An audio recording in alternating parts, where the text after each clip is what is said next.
Good evening, everybody. Good evening, Doctor. Dr. Sarup. Good evening. Good evening, sir. Good evening. How are you? I'm doing good. Thank you. Miss Sarita, Good evening, sir. would like to request you to moderate the session. Can you start? Yes, sir. Thank Good you. evening, Dr. Swarup Datta. Welcome to this session. Good evening, everyone. And welcome to the 199th web training session being conducted today by BTag in collaboration with CBSE Bharat Sahodaya Complex. I extend a warm welcome to our respected resource person for the day, Dr. Swarup Datta, our program director, Dr. Abdul Salam, and all our dear participants who have joined us. It is indeed a pleasure to have each one of you as an integral part of this webinar as we go about learning more about the National Credit Framework. I am Sarita Warrior, your moderator for the evening. I have completed my post-graduation in economics from the prestigious Ferguson College, Pune. Currently, I'm working as an English language educator at Nalanda Public School, Mumbai for the past 15 years. I have been associated with BTag ever since its inception and also serve as the chief editor of Transformers, the educators magazine, published biannually by BTag for the benefit of the teaching community across the world. It's a great feeling to be present here today for this very important topic, and my humble gratitude to Dr. Abdul Salam for giving me this opportunity. The National Education Policy 2020 lays emphasis on making education more holistic and effective by integration of general and vocational education, while ensuring the vertical and horizontal mobility of students and learners between academic and vocational streams. To realize the intent and objectives of National Education Policy 2020, the National Credit Framework, NCRF, has been jointly developed by a high-level committee constituted by the government with members from UGC, AICTE, CBSE, NCERT, Department of School Education and Learning, and Department of Higher Education, and the Ministry of Education and Skill Development. NCRF is a comprehensive credit framework encompassing elementary, school, higher, and vocational education and training, integrating creditization of learning on academics, vocational skills, and experiential learning, including relevant experience and professional levels acquired. The NCRF provides for creditization of all learning and assignment, accumulation, storage, transfer, and redemption of credits subject to assessment. It aims to remove distinction and establish academic equivalence between vocational and general education, thus enabling mobility within and between them through the Academic Bank of Credits, or ABC. Along with these salient features just mentioned, the National Credit Framework is a comprehensive guide to realize the true goals of NEP 2020. This is exactly the journey all of us are going to embark upon in the next couple of hours, where a remarkably talented resource person, Dr. Swarup Datta, will throw more light and guide us through the intricacies of the framework. Before we begin with today's session, there are a few things I'd like to quickly brief you about. Switching on your device camera is optional, and any query in the midst of the session can be conveyed through the meeting chat box. In order to have an interactive experience, you may note down your queries and ask them at the end of the session. Our resource person will be more than happy to dispel your doubts. Please click the raise hand button and wait for your name to be called out before asking your query. The participants will have the opportunity to receive a certificate only after filling up the certificate and feedback form. The link for the same will be shared at the end of the session. Kindly stay connected till the end. It is now an honor and privilege for me to welcome our program director, Dr. Abdul Salam. Sir is a distinguished CBSE resource person and master trainer. Dr. Salam is the principal of Vidgyor Ha Yelahanka, Bangalore. He is also the founder of BTag, that is Bharat Transformers Academy Group, a consortium of educators and the teaching fraternity across the globe, connecting them all together to empower the nation. Sir, I request you to take over and deliver the welcome address. Over to you, sir. Thank you, Ms. Sarita. Good evening, everybody. Good evening, Dr. Sarup. Well, thank you for joining, everybody. from across India and abroad. We are going to have another enlightening session by Dr. Sarup Datta. When this National Credit Framework was announced by CBSE, immediately I approached Dr. Sarup because he is the only person I believe who can give so much light on, throw so much light on this topic. In fact, finally, CBSE has let the cat out of the sack, which which should have been done a bit earlier. But this is definitely going to benefit the student community greatly. So let us all, lend our ears to Dr. Swaroop Datta, who will definitely take us to more about what is meant by National Credit Framework and who it is meant, how it is going to be implemented. So thank you so much, Dr. Swaroop, for offering this session to us. Thank you everybody for joining. Let us make use of this session fruitfully. Let us clear our doubts with him. He is all prepared and he is the most resource person that I have ever met. So thank you so much, everybody. Keep connected. So thank you, and over to the moderator, Saridana. Thank you. Thank you so much, sir. Ladies and gentlemen, now we shall proceed to the highlight of today's webinar. Amidst us today, we have Dr. Swaroop Datta, who, as sir said, is one of our most sought-after resource persons. Dr. Datta is the principal of MSM English School and Junior College, Malkapur, Maharashtra. He is the zonal training coordinator and master trainer for CBSE, covering Pune and Thiruvananthapuram. As the CBSE city coordinator for Buldhana district, he is the founder president of the Bharat Sahodaya School Complex and a member of the CBSE Affiliation Review Committee. Dr. Datta also serves as an advisor, academics and training for Zoom class technologies and is a mentor for the Vikram Sarabhai Science Foundation and CEIR Global. With over 2 decades of experience as a corporate trainer and inspirational speaker, Dr. Datta's career is highlighted by becoming India's first school principal to attain the status of a master black belt in Lean Six Sigma quality management. He is a certified green belt, global career counselor, and law of attraction master practitioner. His diverse expertise includes being a professional English trainer, authoring a grammar book series called Syntax, and overseeing organizational transformations in various fields. Dr. Datta has trained thousands of corporate employees and teachers, championing a shift from the pharmaceutical industry to the educational sector. He has received notable awards, including the Young Scientist Award in Homeopathic Science and the Singhania Education Excellence Award. As a life and consciousness coach, Dr. Datta is dedicated to providing high-quality education to rural schools in India, having prepared training modules and worked with prestigious institutions both within and outside India. He recently launched Best Careers Book, a company focused on career counseling, consultancy, and training services. Dr. Swaroop Datta's notable accomplishments have been celebrated on numerous prestigious platforms. Sir, on behalf of everyone present here, I welcome you and request you to take over the proceedings for the evening. Over to you, sir. Thank you so much, Sarita ma'am. And my gratitude to Abdul Salam sir for giving this opportunity to talk about this very important topic, National Credit Framework. So let me just share my screen and start it straight away.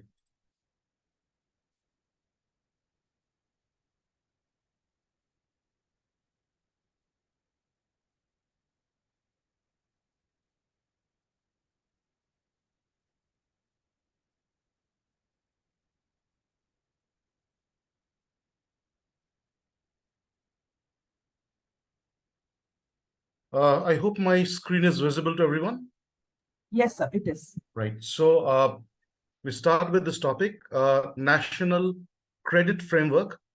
And, recently CBSE published a circular dated 30/11/2023, in which they announced the implementation of National Curriculum Framework in all CBSE schools from this year itself, that is 23-24. And it's very important now because we are already in the middle of the session to understand what National Credit Framework is at a wider or broader context, and then understand what CBSE has to talk about it and how it's going to be implemented in the CBSE affiliated schools. So during the introduction itself, it was very clearly announced that which are the organizations who have worked towards framing this framework. So it has been jointly done by the UGC, AICTE, the NCVET, that is National Council for Vocational Education and Training, the NCRT, the Department of School Education and Literacy, Department of Higher Education, Ministry of Education, Ministry of Skill Development and Entrepreneurship, Central Board of Secondary Education, the National Institute of Open Schooling, and Directorate General of Training, that is DGT. So you can understand by the very introduction of this page itself that from school education to higher education to vocational education to ministries and AICTE, UGC, every organization has been roped in to frame this very important framework because it's going to involve all the levels of education that we have in India. So to understand it better, let's first talk about the committee that framed this particular NCRF. So this is the person behind it, Dr. Nirmaljit Singh Kalsi. He is a retired IAS officer and presently the chairperson of NCVET.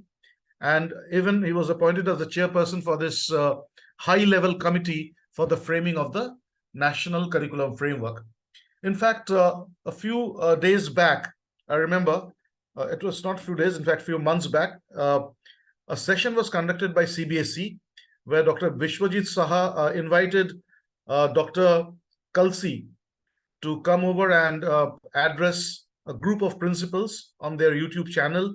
And Dr. Kalsi himself spoke about, the National Credit Framework. So since that is already available on YouTube, what I've done is I've preferred not to repeat what Dr. Kalsi said. In fact, I always in my sessions try to give you something that is reading in between the lines and a little bit different way of presenting the things, right? So now you can see the committee. It consists of people like Shri Manoj Ahuja, who was the then chairman, and then Dr. Vishwajit Saha and Dr. Vinit Joshi, who is the Director General of NTA right now, and who was the chairman of CBSE once. And these people have been the real force behind framing this framework. So this is the signature page where I just wanted to point out the involvement of CBSE people over here. Dr. Kalsi, of course, is the chairman. And then we find over here Mrs. Nidhi Chibar, who is the chairperson of CBSE. Then we have Dr. Vishwajit Saha. So two people from CBSE have been a part of this framework when it was being designed. Now, this framework is supposed to act as a manifestation of the NEP. When the NEP was published in 2020, there were a lot of things that were told in the NEP, and we were wondering how these things will be implemented. So I have just given a snapshot of the NEP, claims that were made on NEP. That, for example, it was supposed to promote the critical thinking, formative assessments, multilingualism, multidisciplinary and holistic education, conceptual understanding, and experiential learning. So these were a few things that were spoken about in the National Education Policy. And there was also about a mention of no silos between streams, multiple exit and entry options. So all these things, people were wondering that what on how it will be implemented, how the multiple entry and exit will work, how a person can seamlessly get transferred between the online mode of education to a physical mode, or from vocational stream to a general stream, and vice versa. So the NCRF gives an answer to all these questions, and it tells a way forward, it lays down a way forward so that we can understand that how these things will be implemented and implemented in the schools in particular. So the National Education Policy envisions making education more holistic and effective to lay emphasis on the integration of general or academic education, vocational education, and experiential learning, including relevant experience and proficiency in professional levels. Now, what this talks about is the NE spoke about, education more holistic and integration of academic side along with vocational education, but it also spoke about something different. It was speaking about utilizing the experience people get in between their courses. For example, if I'm doing a graduation course and then I take a break for a couple of years and then want to get back to again education, these 2 years, it's not nothing is given as a credit, or a certificate is not issued. It's only an experience certificate that we get, which is not utilized in admission process in any institution. So here the NCRF talks about that as well. So not only a shifting of a candidate from general stream to vocational stream and vice versa, but also how to utilize the experience they get in between their education. If they're doing a job, if they're working somewhere, how to do it.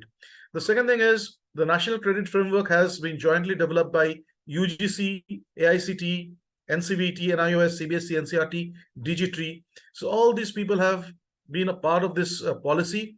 So the reason they have been a part of this policy is to ensure that the schools are not doing something different, and then it's not applicable to colleges, and the colleges are doing something different which is not applicable to the skill education sector. So it has to be a seamless movement between all these different sectors. So the NCRF is a method of how the manifestation of NCRF to happen. Now we have to understand, when we go to NCRF, before we go out and to the technical side of NCRF, we have to understand the statistics of India. India is one of the youngest nation with 62% of its population in the working age group 15 to 59. So this is the age group which is considered as a young age group, and they are the productive age group, and 62% of the population of India is in this age group. After that, over 54% of its total population below 25 years of age. So think about it, more than half of the population of the country is below 25 years. So it's a young population. To reap this demographic dividend, India needs to equip its workforce with knowledge and employable skills. So, we have a young population, but what to do with it? Unless we make them productive, unless they come, and start contributing for the development of the nation, this young force, if it is not used, it is having a good resource which is not being used. That's of no use at all. So high quality educational opportunities and effective skilling has to be done. So only then we can utilize this young population for the benefit of the country. Then we have to understand that skilling is the need of the hour. 42% of the world population is young, with a global youth unemployment rate of 13%, which can be brought down drastically by skilling the youth. Now look at this statistics. 42% of the world population is young, and youth unemployment rate is 13%. So we still have a huge chunk of youth who are not employed, and that's mainly because they don't have the skills to be employed. So here, if we want to employ these young age group, we have to give them the necessary skill, and that's what makes skilling so important. The Sustainable Developmental Goals have defined skill development requirement as to promote sustained, inclusive, and sustainable economic growth, full and productive employment, and decent work for all.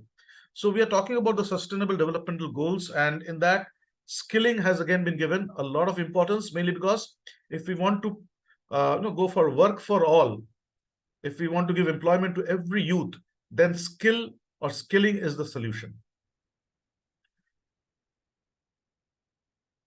So you see on this page, there is an overview of the whole thing. For example, the National Credit Framework is an umbrella, it's an inclusive umbrella.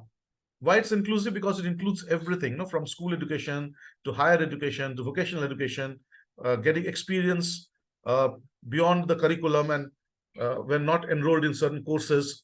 So that's a big umbrella. It recognizes blended and online learning. So not only the physical mode of learning, but NCRF is going to recognize the blended and online mode of learning as well. It's going to use technology extensively for the learning. As I said, it's jointly developed by all the major bodies, educational bodies of the country, and catering to multidisciplinary and holistic education, enabling multiple entry and multiple exit. It's a unified approach across the education and skilling framework. So education and skilling has been brought together under one umbrella. Ensures flexibility for students as per their talents and interest. So, in a way, our education system was very rigid. It does not allow a lot of movement, when you have already chosen a course. So once you have enrolled in a course, it was very difficult to come out of the course and do something different without losing your time or the year that you have already spent. So here, this NCRF is all set to give that flexibility to the learners who want to change their curriculum or course in the middle way, right? In the middle path. So if they want to change something, we are giving them option that yes, it's not like a journey there where there's no return. You can return, you can take a step. No, it's not like a step back. You can take a side step or a forward step. So you don't need to step back to change. The next thing is establishing academic equivalence between vocational and general education. So equivalence is very important. When you are planning to shift from one stream to another, it's very important for people to understand and recognize, and the authorities or the educational bodies to understand that these courses are of same value. For example, if I'm doing graduation in social science, and all of a sudden I feel like I want to do something in engineering, doors are closed. Why? Because engineering has a different entry procedure, and once I am doing graduation, I've already done 1 year in that 1 year I cannot use in the BTech course anymore. If I have to take admission, I have to start with zero again. So I have to take admission in BTech. That 1 year of my education in history or geography or English is gone, and then again I start from square zero, where I start as a first year candidate again. So this means that if I want to make a change, I cannot make a change without losing a year. So this is what is going to be stopped by the National Credit Framework, that you can make changes, or you can change your path without losing a year or without taking a step backwards. And the same value will be given. Most important, people will not say that this person has come from social studies, how can he do engineering? Or this person is from civil background of engineering, how he can do computer science or artificial intelligence. So this hard boundary or compartmentalization of certain courses are to be done away through this credit framework. And as in the introduction also very clearly it was mentioned that there will be something called Academic Bank of Credit, and we're going to learn more about what Academic Bank of Credits is, how it is going to operate, and what it is actually. Now, the terms of reference of the high level committee. Terms of reference of the high level committee. First is assign credit value to academic and skill courses taught at various levels. So credit values to be assigned in school education, credit values for higher education, credit value for skilling ecosystem or vocational training, and credit system also for distance or blended learning, etc. The second point is identifying ways of credit accumulation. So how credits can be accumulated in school education, in higher education, in vocational education and training. So not only how to allocate credits, but how to accumulate those credits as well. And then propose a credit transfer model. So credit transfer is from vocational and school education and vice versa, vocational and higher education and vice versa. So when you are already doing a skill course, how to get into a general education stream, or from a general education stream to a skill course. Why we are talking about skill courses so much? Because it has been realized of late that what used to happen in the 20th century is not applicable anymore in the 21st century. courses are not compartmentalized. For example, if you're doing artificial intelligence, it's not very different from doing, an engineering and data science. So artificial intelligence, data science, machine learning, deep learning, all these concepts that we talk about, blockchain, these are not existing as an isolated course. These are all connected to each other. So it's very probable that when a candidate is doing artificial intelligence for a particular job, he may need something from data science background as well. Or, let's say big data we are talking about these days. So someone who's doing AI or machine learning, they may need skill in big data. And when organizations are coming to hire candidates, they are looking for skill sets which will be required for a job role. So when we are hiring people in a job role, it's not very watertight compartment that yes, only AI people is needed, only machine learning people are needed, not like that. So someone who is having knowledge in AI may require something in the blockchain technology as well, maybe doing something in the big data as well. So these things are all interrelated. So we have to give the opportunity to the students so that they can learn across different streams in a very seamless manner, right? So next is establish academic equivalence between vocational and general education at all levels. Now, there is a blockage in mind of people, they don't treat vocational education at the same level of academic qualification. Now, when we are talking about this, I do understand every one of you will be facing the same difficulty, that how can someone who is doing ITI can be brought into the mainframe education of academics, or someone who is in mainframe academics or general line being shifted to vocational education. So this NCRF will set the mind, I would say rewire the mind of the people, where they're going to understand that two courses, whether it's a vocational course or a general course, there is no difference in terms of the respect that they should get. Every work or every stream is important, and we cannot say that this stream is more important than the other one, or academics is more important than vocational education. We cannot tell that. So it's very important to understand that and give the same respect to the subject that it should be given. Identify the mechanism of accumulation and storage of credits through credit bank. So I already told you that there will be something called academic bank of credit, and in this academic bank of credit, the credits that you earn will be stored. So NCRF will be a game changer in realizing the vision and intent of NEP by ensuring flexibility and mobility and establishing academic equivalence between general and vocational education while removing distinction between them. So general and vocational education, right now, they operate in a different way. They are looked upon or looked at with different levels of a sense of respect, I would say, or importance, I would say, that some subjects are treated as more important, or some streams are treated as more important, and that prevents any free movement. When you are not in the same level, when you're not considering courses in the same level, how can that movement happen?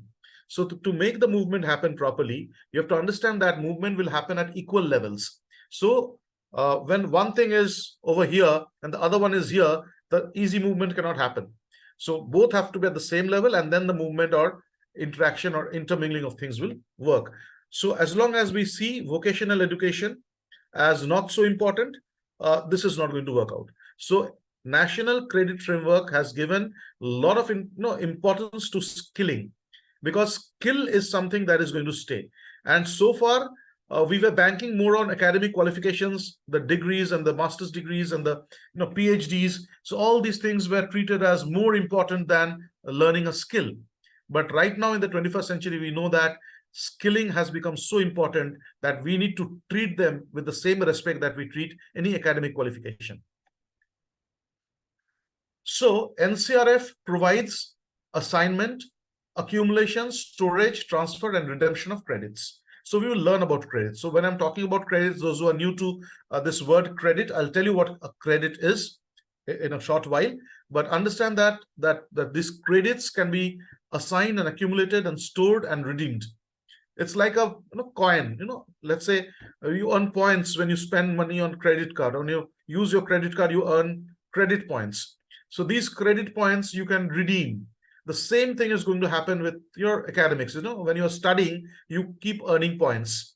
And when you earn these points, it goes and stays with you in your academic credit bank. So this bank of credit will store all your credits, and then what to do with these credits? You can redeem it. How to redeem it?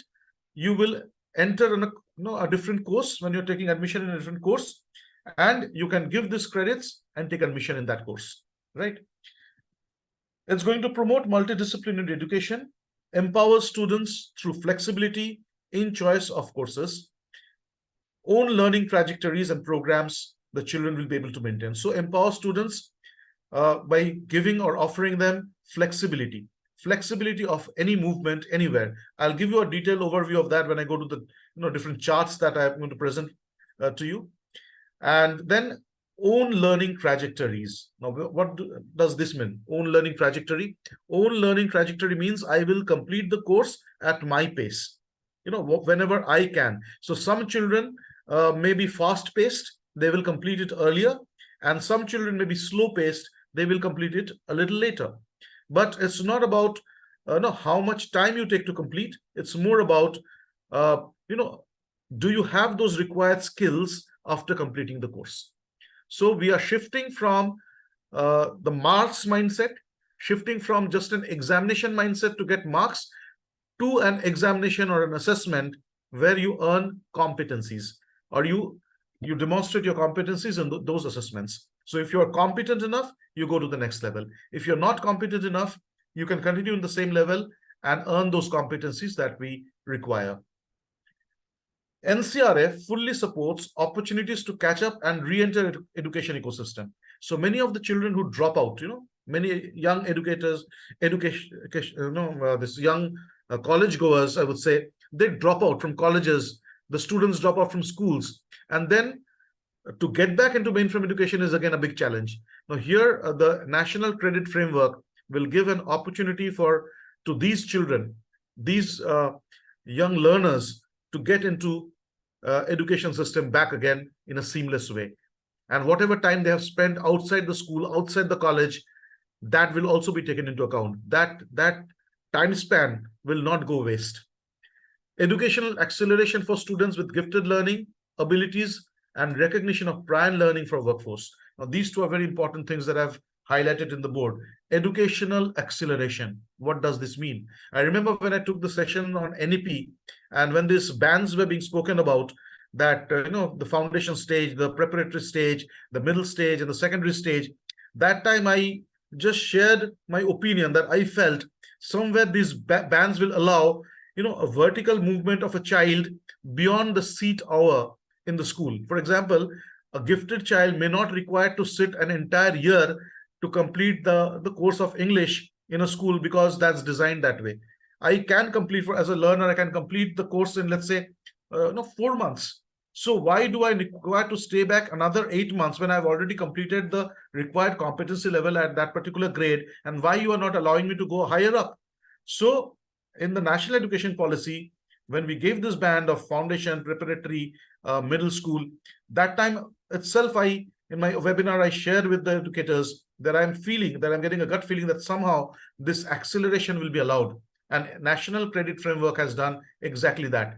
It has allowed acceleration of these children where the seat time will be of no importance. The competency earned or learned will be more important. So if I'm if I'm competent enough, I have earned those competencies that is required at a particular level, I can fast pace my trajectory.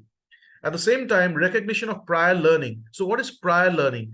Prior learning is, for example, Dr. Kalsi was sharing in his webinar, I remember, that he met a person whom he felt that is probably a BTag from a premium institute.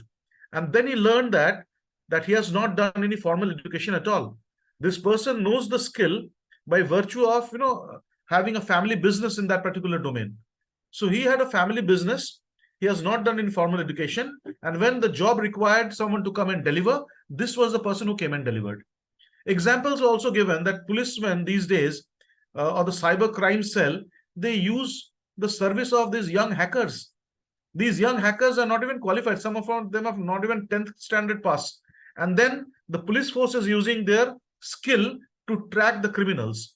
Now, what does this mean? That we are not recognizing the efforts of these skilled individuals that we have in our country. We are having a young learning force, and this force, we are just letting them be like that. We are not, sometimes they are using it, but we are not giving them the respect or the mobility that they require to do something even better.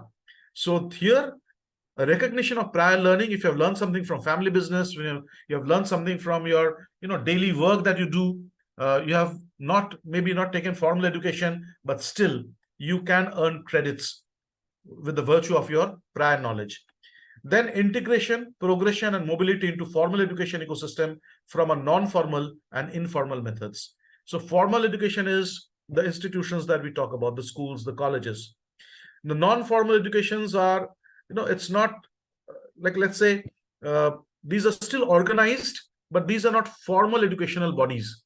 So organized but not having formal education, things like, I'll tell you an example, like you do a course from an organization called Simply Learn. Simply Learn, you can Google up and check that they offer so many courses. Now, when you do a course from Simply Learn, it's not a recognized college or a university. It's a platform from where people, they educate themselves, they learn the skill, and they use it in their workplace. Simply Learn is respected globally. But then this is not a formal thing, it's a non-formal education system. Similarly, informal education system is something like homeschooling. Children are doing homeschooling and they're still learning the subjects. So that is informal education system. So there has to be a mobility from formal to non-formal, non-formal to informal, informal to formal, and all these three things should be interconnected to each other without stopping a child or a learner from going to another domain altogether by making it so watertight. So mobility and flexibility across any form of education. So online education, blended learning, homeschooling, you have just earned the skill by doing some job. All these things should be interconnected, and that should allow you to earn your credits and redeem those credits for getting education, further education. Now we are talking about notional learning hours. Now, what does this notional learning hour mean? Across school education, higher education, and vocational education, training and skilling have been agreed to be 1,200 hours per year for the purpose of assignment of credit, for which the students or the learners shall be awarded 40 credits subject to assessment. So what is it telling? It's telling that for all different sectors, all different levels of education, whether it's a school education or a higher education or a vocational education, it has been agreed upon by all these people who are framing the national credit framework that we are going to have a fixed hour that is considered as a notional hour per year at a particular level. So what is that number, or how much is that number of hours? It's 1,200 hours. So 1,200 hours is a standard. From now on, it is going to be a standard across any domain, any education segment, as the number of years that you need to spend to learn that particular course in that year. So 1 year, 1,200 hours. And if you do that, you earn 40 credits. So how does this 40 come from, or where does it come from? All you need to do is you have to understand that this 1,200 hours is now divided by 30. So it's considered that 30 hours of learning is 1 credit. So 30 hours of learning is going to be 1 credit. So if you're learning 1,200 hours, divide 1,200 by 30 and you get 40 credits. As simple as that. So additional courses, programs, subject to projects beyond 40 hours, 40 credits, get additional credits for the same. So what does it mean? It means that, so 1,200 hours you're doing, you're getting 40 credits. Now, if you spend some more time, you take up some other course, you go beyond those 1,200 hours, then what can happen? You can earn more credits. How much?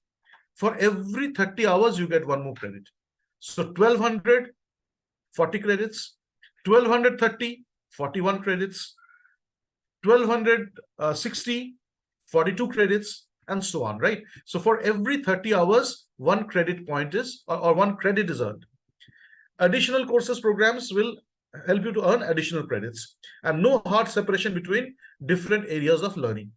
So you can keep accumulating these credits irrespective of the fact whether you're doing it from, a non-formal education system or a formal or a informal system. Now, when we talk about credits, the total learning hours of students or learners can be creditized subject to assessment.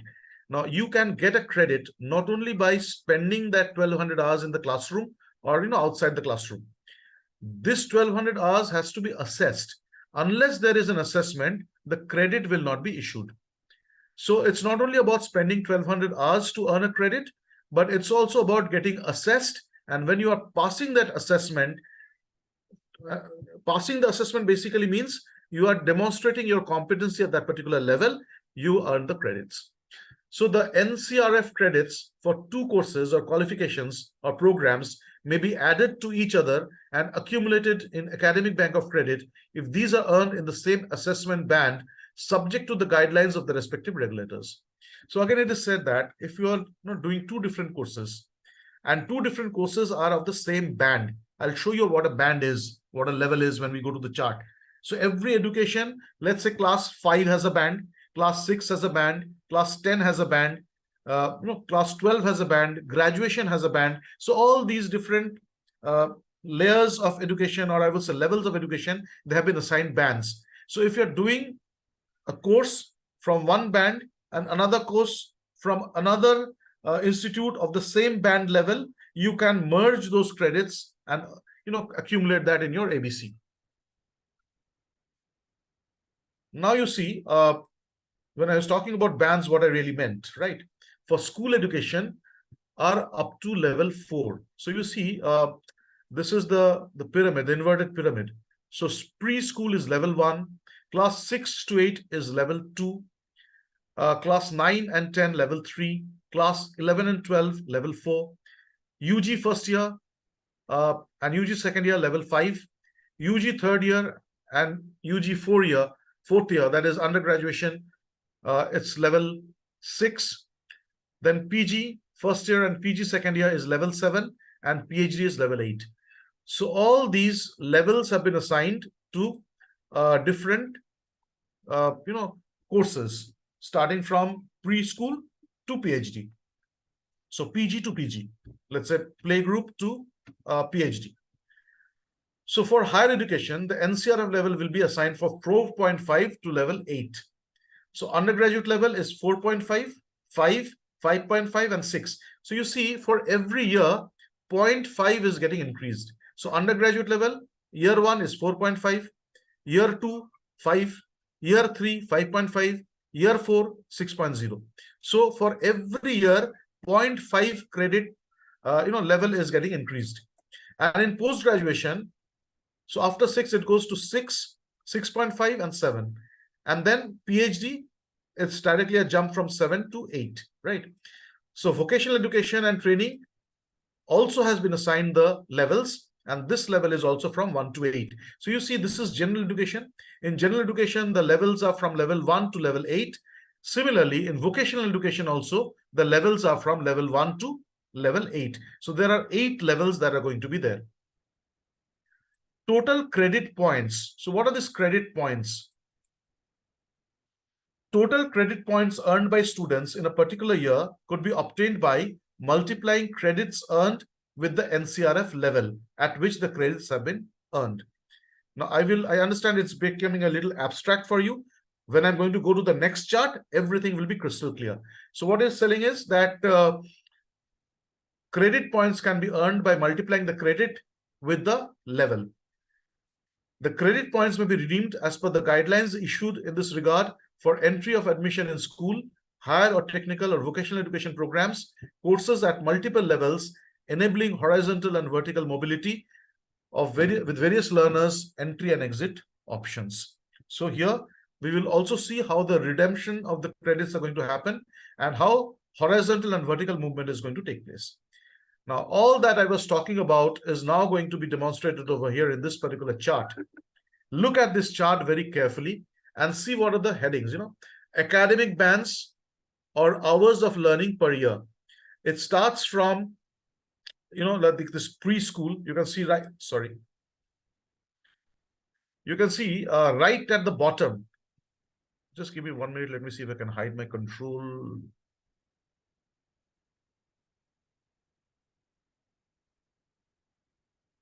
Yeah. So see, academic bands of hours or hours of learning per year, academic grade, the NCRF, NHEQF, that is National Higher Education Qualification Framework, NSQF, that is National Skill Qualification Credit Levels. These are the levels that we were talking about. So you see, when we talk about this level, start from preschool, 3 years. Preschool is of 3 years, right? LK, nursery, KG1, KG2. And the level that has been assigned to it is 0.1. So this is the assigned level to pre-primary education. It has been mutually agreed upon and everyone decided that this 0.1 will be the figure. If you ask me how the 0.1 came from, there's no explanation to that. They have just decided for the ease of calculation that it will be 0.1 and they have assigned the credits based on these points that we are going to see. So 0.1 is going to be pre-primary, 0.2 is class 1, 0.4 is class 2, 0.6 class 3, 0.8 class 4, class 5 is 1. So you see, when the student is reaching class 5, his level is now at level 1. Class 6, 1.33, class 7, 1.67, class 8, 2. So class 5 is 1, class 8 is 2. Now relate to it with examinations that we conduct, the assessments that we take at grade 3 level, at grade 5 level, at grade 8 level, grade 10 level, right? So grade 8 is 2, then grade 9 is 2.5, grade 10 is 3, grade 11 is 3.5, grade 11 is 3.5 and grade 12 is 4. So this is where school education ends. It starts from 0.1 and goes to 4. And beyond school education, where school education ends, the higher education starts from there. So UG, first year is 4.5, second year 5, third year 5.5, fourth year 6. After UG, you go into PG, first year 6.5, second year 7. So it's increasing by 0.5. And then at the doctorate level, you are straight away getting one more additional level, that is level 8. And this is the final level across all the sectors, that is academic, higher education, and skill qualification. So you see all the 3 things are mentioned over there. National Credit Framework for higher education, skill education, and academic education. So this is where all the different streams have been brought under one umbrella. So this type of grading or credit levels have been assigned. Now credits earned per year, how you're going to see that. Now let's see what they're talking about is 27 into 3. So what is 27? You are earning 27 credits in a year not in a year, 27 credits in the entire 3 years journey of pre-primary. Now, can anyone tell me, let me see if you can understand this or not. Can anyone tell me, that you can put it in the chat box, that how, this 81 credits came in and how many hours we are actually spending in pre-primary. So 27 into 3, this 3 is multiplying with the number of years, LKG, UKG, and nursery. So this is multiplied by 3. And 27 is the credits earned. So 1 credit is how much? How many hours? And 27 credit is how many hours? Just let me know. If you can type it in the chat box and let me know how many hours.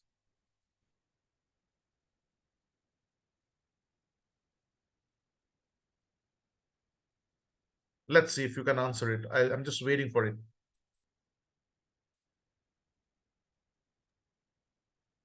So we don't have any answers so far. 30 hours is 1 credit. That's right. 30 hours. Yes, now we have got answers. 30 hours is 1 credit. So now if it's 27 credits, so how many hours? It's going to be a straight multiplication of 27 into 30. So 27 into 30 is how many hours? Calculate it quickly and you can understand.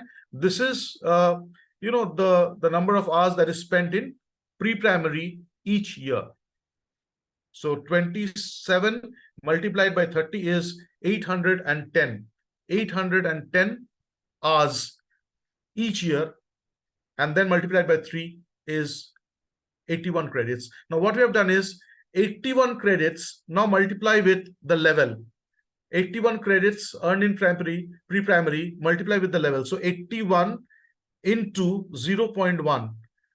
This is where 8.1 comes in. So you multiply the credits earned with the level to get the credit point. You see the next one now, and you try to do it yourself. So 27 credits are being earned in class 1, and the level is 0.2. So what is going to be the credit point? 27 into 0.2, that is 5.4. So I hope now you just take a close look, and I think you can clearly understand how this calculation has been done.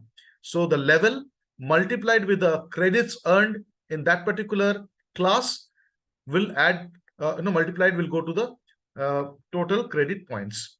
So 33 credits multiplied by 0.8 comes to 26.4. So I'll just pause a moment over here, and let me just check if we are on the same page. Now, everyone understood the calculation that I tried to show you, how the calculation is happening. What is a level? These levels have been assigned by the authorities. So don't ask why it's 0.2 or 0.4. We have to understand that it is how they have defined it. Then the number of credits, straight away for 30 hours, we are getting 1 credit. So the number of credit multiplied by 30 is the hours spent in that particular class. And when we multiply the credit with the level of that particular class, we get the credit point, right? Is it clear, everyone? Crystal clear? Great. Fantastic. So if you have understood this, you have understood how the credit framework works, how the credit points are earned, right? Now we'll go to the next stage, academic bank of credit. So when you have earned the credit, where will this credit go? This credit will go to your bank, academic bank of credit, ABC. And it shall also be expanded to include credits earned through school education, vocational education, training, and skilling. So academic bank of credit will accumulate credits through school, vocational education, training, and also while they are doing job, when they are skilling themselves, they can still earn the credits, including apprenticeship, internship, project work, etc. And this credit bank, academic bank of credit, will be something that will be linked to your DigiLocker. So you can use the Aadhaar card just like DigiLocker. That will be a sort of a validation that will be done, and you can get an access to your academic bank of credit, which you can access like the DigiLocker that you have at the moment. So whenever you are earning the credits, it's directly going to your academic bank of credit, and you can log into your academic bank of credit like a DigiLocker and see how many credit points or credits you have accumulated. And while taking admission to the next higher course, you can redeem those credits and take admission. So NCRF enables creditization of experiential learning, including relevant experience and proficiency and professional levels required based on the weightage for the purpose subject to assessment. So as I said, someone who has not done formal schooling, but he knows how to repair an AC, he knows how to do a coding, but he has not formally educated himself. Here also, if he knows the skill, he can take an assessment based on his skill knowledge, clear that assessment, and go and earn the credit. So credits can be earned by just clearing that skill, which is required to for the assessment. For if you are able to do something hands-on, you are eligible to clear that band and earn the credit. So assignment of credits has also been enabled for online, digital, blended learning, especially in vocational education and skilling. So all the sectors have been given the same facility. Work experience will be taken into account. So, Doctor, it is going to be on-demand exams, right? Yes, absolutely. That's a very important thing that you said, on-demand exam. So, for example, if I am skilled in a particular domain and I want to appear for the assessment, I have to ask for it, right? That, yes, I think I am qualified enough, or I have the knowledge for this particular subject, and I want to assess myself. So take my assessment and let me in. So this is on-demand assessment that we are talking about for these people who are having experience but no formal qualification. So in school education, now we have to understand how this context came in right now. So what was the present scenario of the credit framework? In school education, there was nothing so-called credit system till now. Only the NIOS assigned each subject 240 hours of self-study. Total 5 subjects are required at and 17 at the secondary and senior secondary level, which makes 1200 hours. and 40 credits in 1 year. So NIOS had a system where they used to spend 1200 hours and earn 40 credits. Other than NIOS, no other school had any credit system at the moment. In higher education, it was a choice-based credit system, which we find in the engineering colleges.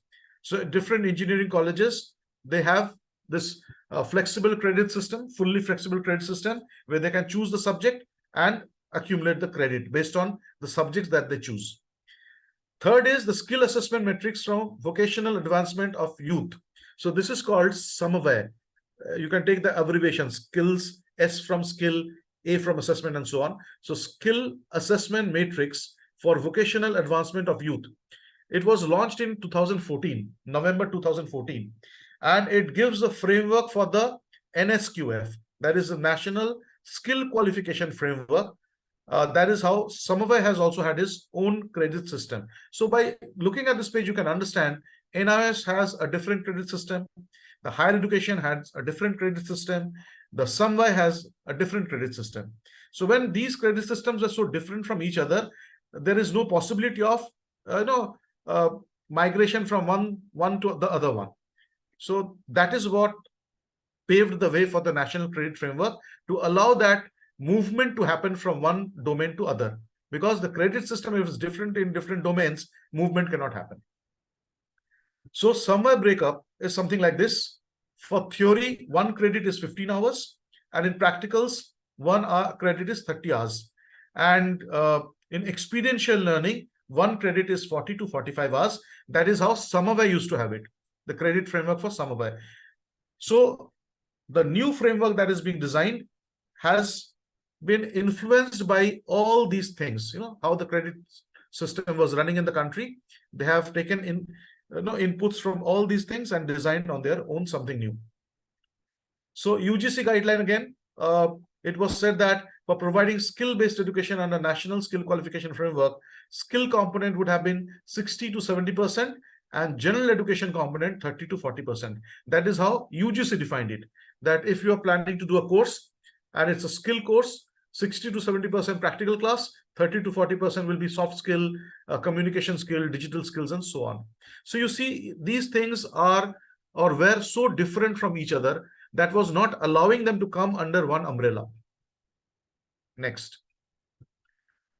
Credit structure for autonomous institutions like IIT and IIM.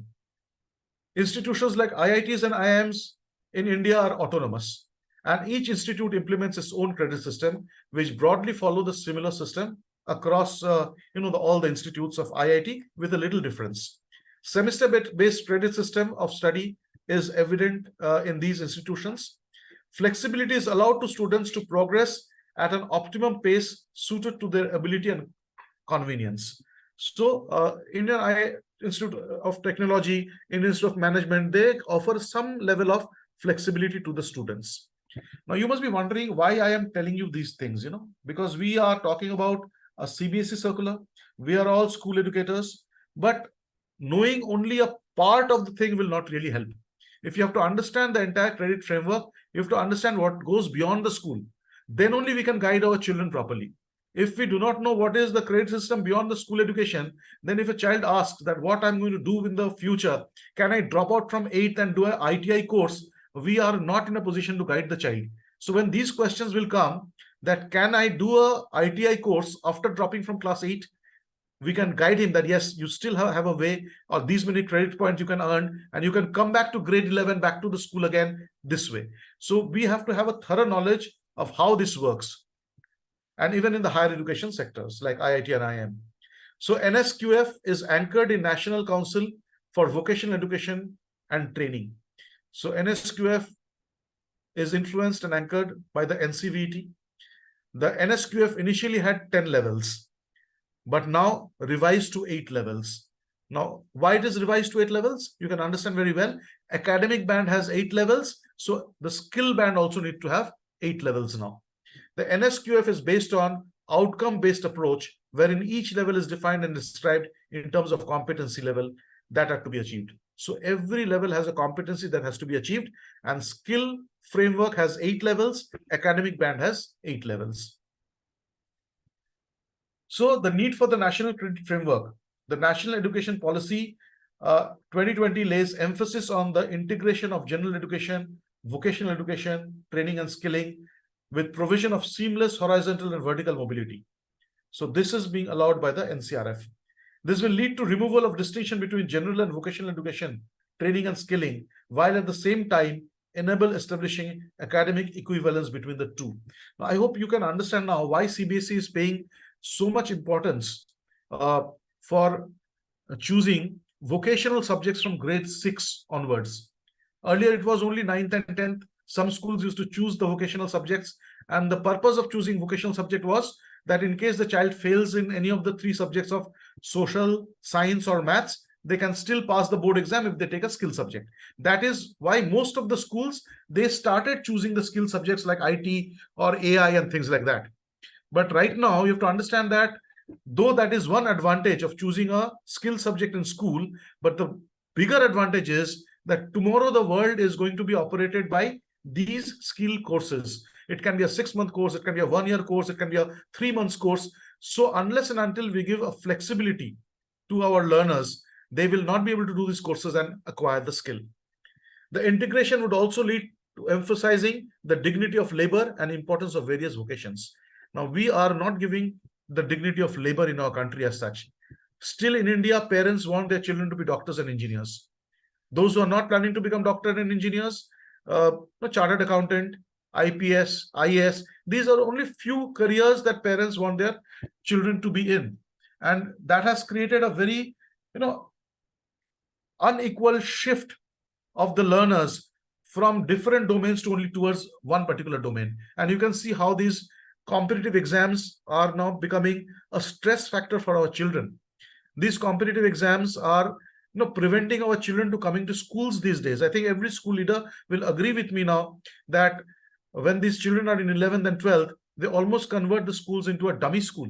They go to these coaching institutes to get the training, and out of so many children, lakhs of children appearing, only few get through, and rest of them are, they go into a depression, or they go for a plan B, which is not suitable to their aptitude or intelligence at all at times. So this is where we have to understand that we cannot give respect to one profession and disrespect the other. So unless and until skill education is promoted, it's given the same status by the government, this will not happen. Even now, tell me honestly, how many of you can really think that someone from ITI is equivalent to someone who is doing regular school education?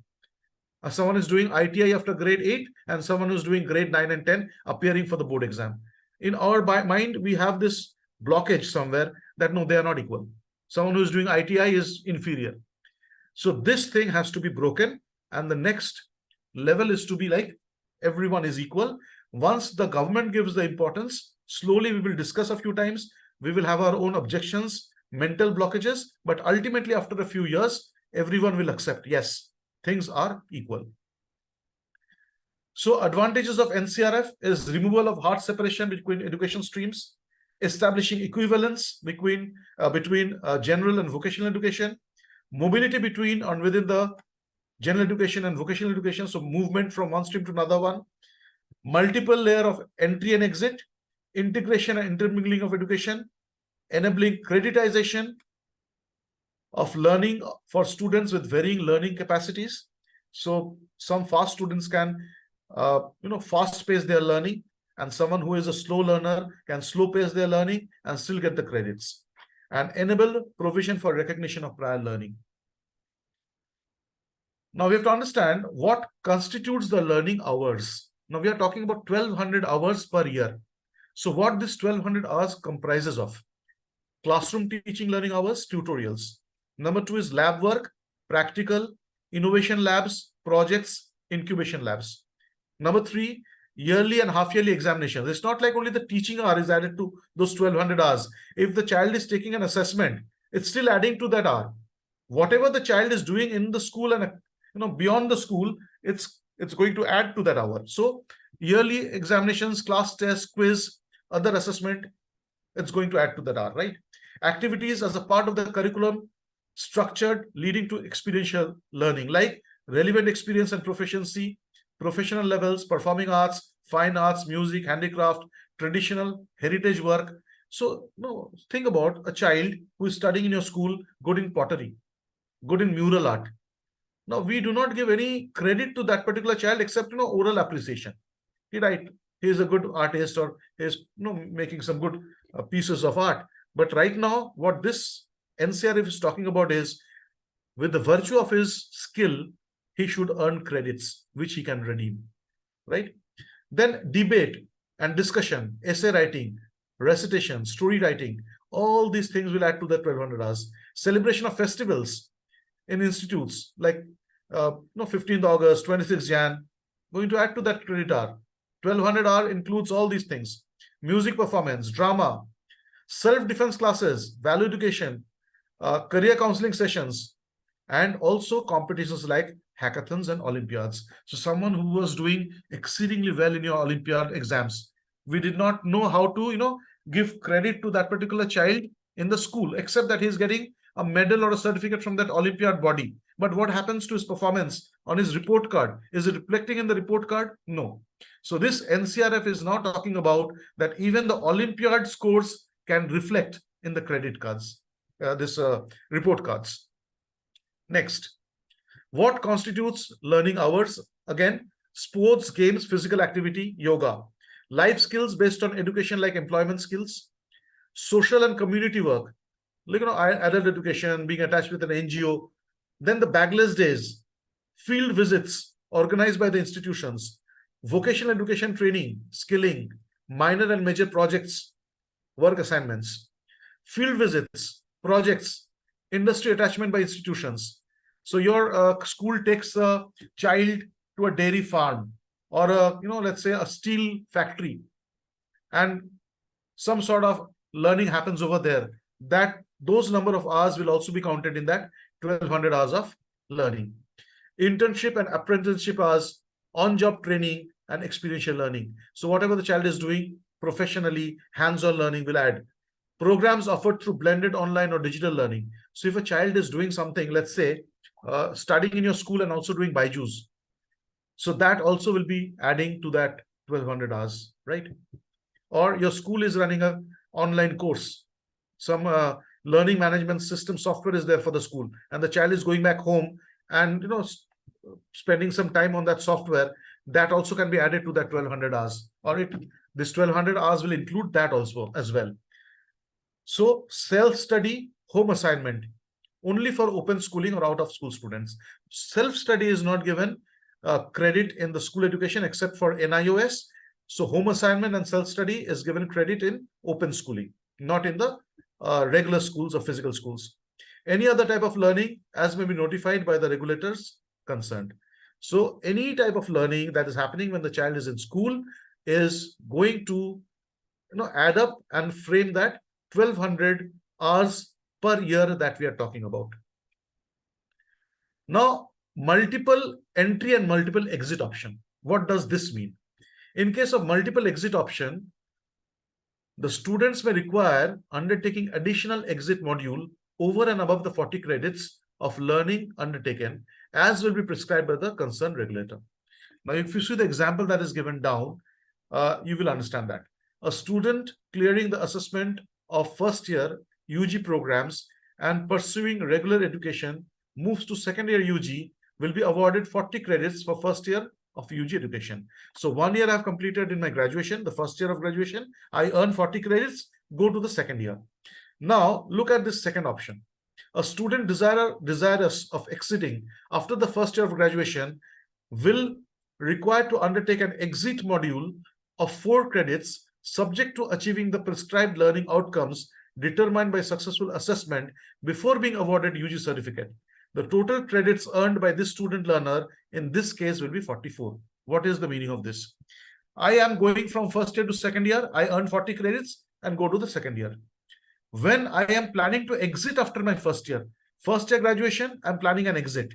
I will tell I am planning an exit right now, and I will do 4 additional credits. I will do some 4 additional credit point and add it to my 40.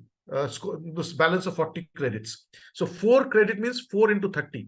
I will do something additional for 120 hours, and this 120 hours will give me 4 credits, and these 4 credits will be added to my original 40 credits. That will make me 44 credits, and with this 44 credits, I can exit after graduation level year 1. First year graduation done, 44 credits I have earned, I exit, and when I want to come back to year 2, I will need these 44 credits and go to the year 2 after that. So who was not dropping out can move from the level 1 to level 2 or year 1 to year 2 with 40 credits. If I'm planning an exit after year 1, I will earn 44 credits, exit, and come back again. Now, this is a very important diagram that has been given in the NCRF document. And you see that how this is a 3-dimensional figure where 3 different things have been made equivalent. For example, this is the academic axis, which I'm pointing at right now, starting from preschool to PhD. Then this is the NCRF credit level of skill education. So this is the second one. So one side is academic, one side is the skill education, and the third axis, this one, is the proficiency or experience earned by doing some work, job, internship, etc. So you see, if someone is doing more than or equal to 1 year is considered as trained, 1 to 4 years proficient, 4 to 7 years expert, 7 years plus is a master. So this is again 3 different things, that is experience, general education qualification, and skill education qualification have been brought under one umbrella and in one graph, so that we can relate to each other and shift from one to another one. Now, what happens when you have experience? What is going to work out differently? So you see, I talked about 4 levels. In the previous slide, if you go, you see 4 levels are there: trained, proficient, expert, and master. Now see, in the level 1, when you are already a trained person, there is 1 year experience, weightage is 1. When you are proficient, weightage is 1.33. When you are expert, weightage is 1.67. And when you are master, the weightage is 2. Now, how does it help, or how does it help the calculation? So example, if you see a learner who has undertaken training for 1200 hours, 40 credits of level 3 program, attains 120 credit points, that is 40 into 3. So 40 credits, the level was 3, the calculation we saw earlier. So 40 into 3, the credit points will be 120. Presumably that this candidate works in a related field for 3 years, then the overall credit points earned shall be 120 into 1.33. Why 1.33? Because proficient, if you see what was proficient, proficient is 1 to 4 years. So the person has worked for 3 years. So 3 years means proficient level 1.33. So you multiply 120 with 1.33, which is because of the experience he earned outside. This is not when he is studying, but he has earned the experience. So his credit points are getting multiplied with his experience. And now the total credit point is 159.6 and rounded up to 160 credit point. So see, 120 credits he earned by the virtue of his education. And the remaining 40 credits he earned by the virtue of getting multiplied with this 3 years of professional job experience that he has earned.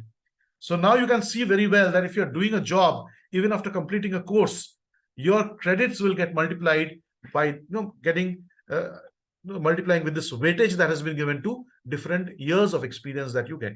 So the highest you can get is multiplied by 2. So if this person would have worked for more than, let's say, 7 years, more than 7 years, and he's a master's level, so what he would have done, he would have earned 120 credits, worked for 7 years. So 120 into 2, his credit point would have been straight away 240. So 240 credits he is earning just by working without even studying somewhere, right? So this is how the professional experience is going to count. So just very quickly, whatever we have covered, just as a snapshot, I would say. Notional learning hours, we know that 1200 learning hours is considered as 1 year learning. 30 hours will go to 1 credit. So in 1 year, 40 credits are earned. Credit levels in the school level is starting from 0.1 to 4. And in undergraduation level, it's 4.5 to 6. Post-graduation level, 6 to 7. And in PhD level, it's 8. And in the vocational education also, we have got 8 levels starting from 1 to level 8. Academic bank of credit is where the credit is stored. And that can be transferred from ABC to our institutions who is ready to accept those credits for further education. And digital storage, the ABC will be a digitally stored storage platform like a DigiLocker, and it will be linked with the DigiLocker. Next. So this is how we have to understand that in school education, higher education, and vocational education, 4 different segments will be there. That is knowledge, factual, conceptual, cognitive, metacognitive, skills, language, communication skills, professional learning, and aptitude. So knowledge, skill, professional learning, and aptitude, these are the 4 areas which a learner need to develop. And all the credit framework, the calculations that we are seeing is something to promote that, something to make that happen. Now in school education, again, you will find a chart like this, number of years of education, stages of the education, like, from grade 3, 5, 8, or pre-primary, all these things will be there. And then you see school education grade passed, so how much score or credits they are earning. And here it is talking about higher education programs or general education credits earned. So if they're earning any credit over here for higher education, so it's all NA, because from grade 1 or 2, you cannot go to higher education straight away. Similarly, for vocational education, like long-term courses, we don't earn any credit from school, and you cannot do directly long-term courses of vocational education directly from the school. So it's NA over here. Similarly, short-term entry criteria, any short-term training that is given by NSQF, can we go from school? Again, not at this level. In addition to column 7, Foundation Literacy and Numeracy at NSQF level 1 through NIOS for grade 5 certificate. Now you see over here, you can earn a grade 5 certificate after you have completed grade 3 in school and taken a break. So you can go and get your certificate. This will be the additional qualification required for entry at a particular level, and this will define that if you want to take admission in grade 8, what you require. Similarly, if you see over here, in middle school, we are going to now go to the high school structure, let's say. In high school, 1200 hours, in addition to column 6. So column 6 is 8th grade pass plus 1 year of vocational education and training. So this is what the condition of the child is right now. 8th grade pass plus 1 year of vocational education and training. So when he has already got that, and in addition to that, he learns the language through NIOS for 9th certification. So 8th grade with ITI and 1 year experience adds 240 hours of language training and can take admission in grade 9. So you see, general qualification was grade 8. Then he shifted to ITI. Then he wants to come back to grade 9. All that he need to do is add 240 hours of language training through NIOS and take a 9th certificate. So this is how the entire framework will operate. The column 8 will tell you every time, if you see the different columns that is there in the National Credit Framework, every time it will tell you that what the student needs to do to earn the next higher level certificate. That's it. So these are all different structures that has been shown over here. I don't want to go in detail of that because you can read it at your leisure and you will be understanding. The column 8 will define how to get the next level from where you are right now. And these 2 levels are what is the requirement to do a long-term course and what is the requirement to do a short-term course. So if I have done a UG course year 1, I want to add a AI certification course, it will give you the requirement over here, right? Now, these are the levels. Again, I will not cover in detail because I have already spoken about that at length. Pre-primary to senior secondary, the number of hours to be spent. You see pre-primary, 800 hours to be spent every year. Primary school 1 to 5, 800 hours. And then you see from grade 1 to 5, class 3 onwards, it's going to be 1000 hours. So till grade 1 and grade 2, 800 hours per year, and they're going to earn 27 credits. Grade 3 will earn 33 credits. From middle school, that is from 6th onwards, they will start earning 40 credits. That will also have a credit level, And when you multiply the number of credit with the credit level, you get the credit points. So this is the same thing across all the different levels. Academic level, again, the same thing is shown over here. I don't think there will be any difficulty in that. Now you talk about credit accumulation. In credit accumulation, look at this box. A learner completing grade 11 and grade 12 from regular schooling earns 40 credits for each grade. So 11th, he gets 40 credits. 12th, he gets 40 credits. The credit point accumulated by learner would be 3.5 into 40 in 11. Why? Because in 11, the level is 3.5. So 3.5 into credits earns is 140. And similarly, in 12, the level is 4. So 4 into 40 is 160. So credit point that he will get after 2 years of 11th and 12th is 140 plus 160, that is equal to 300.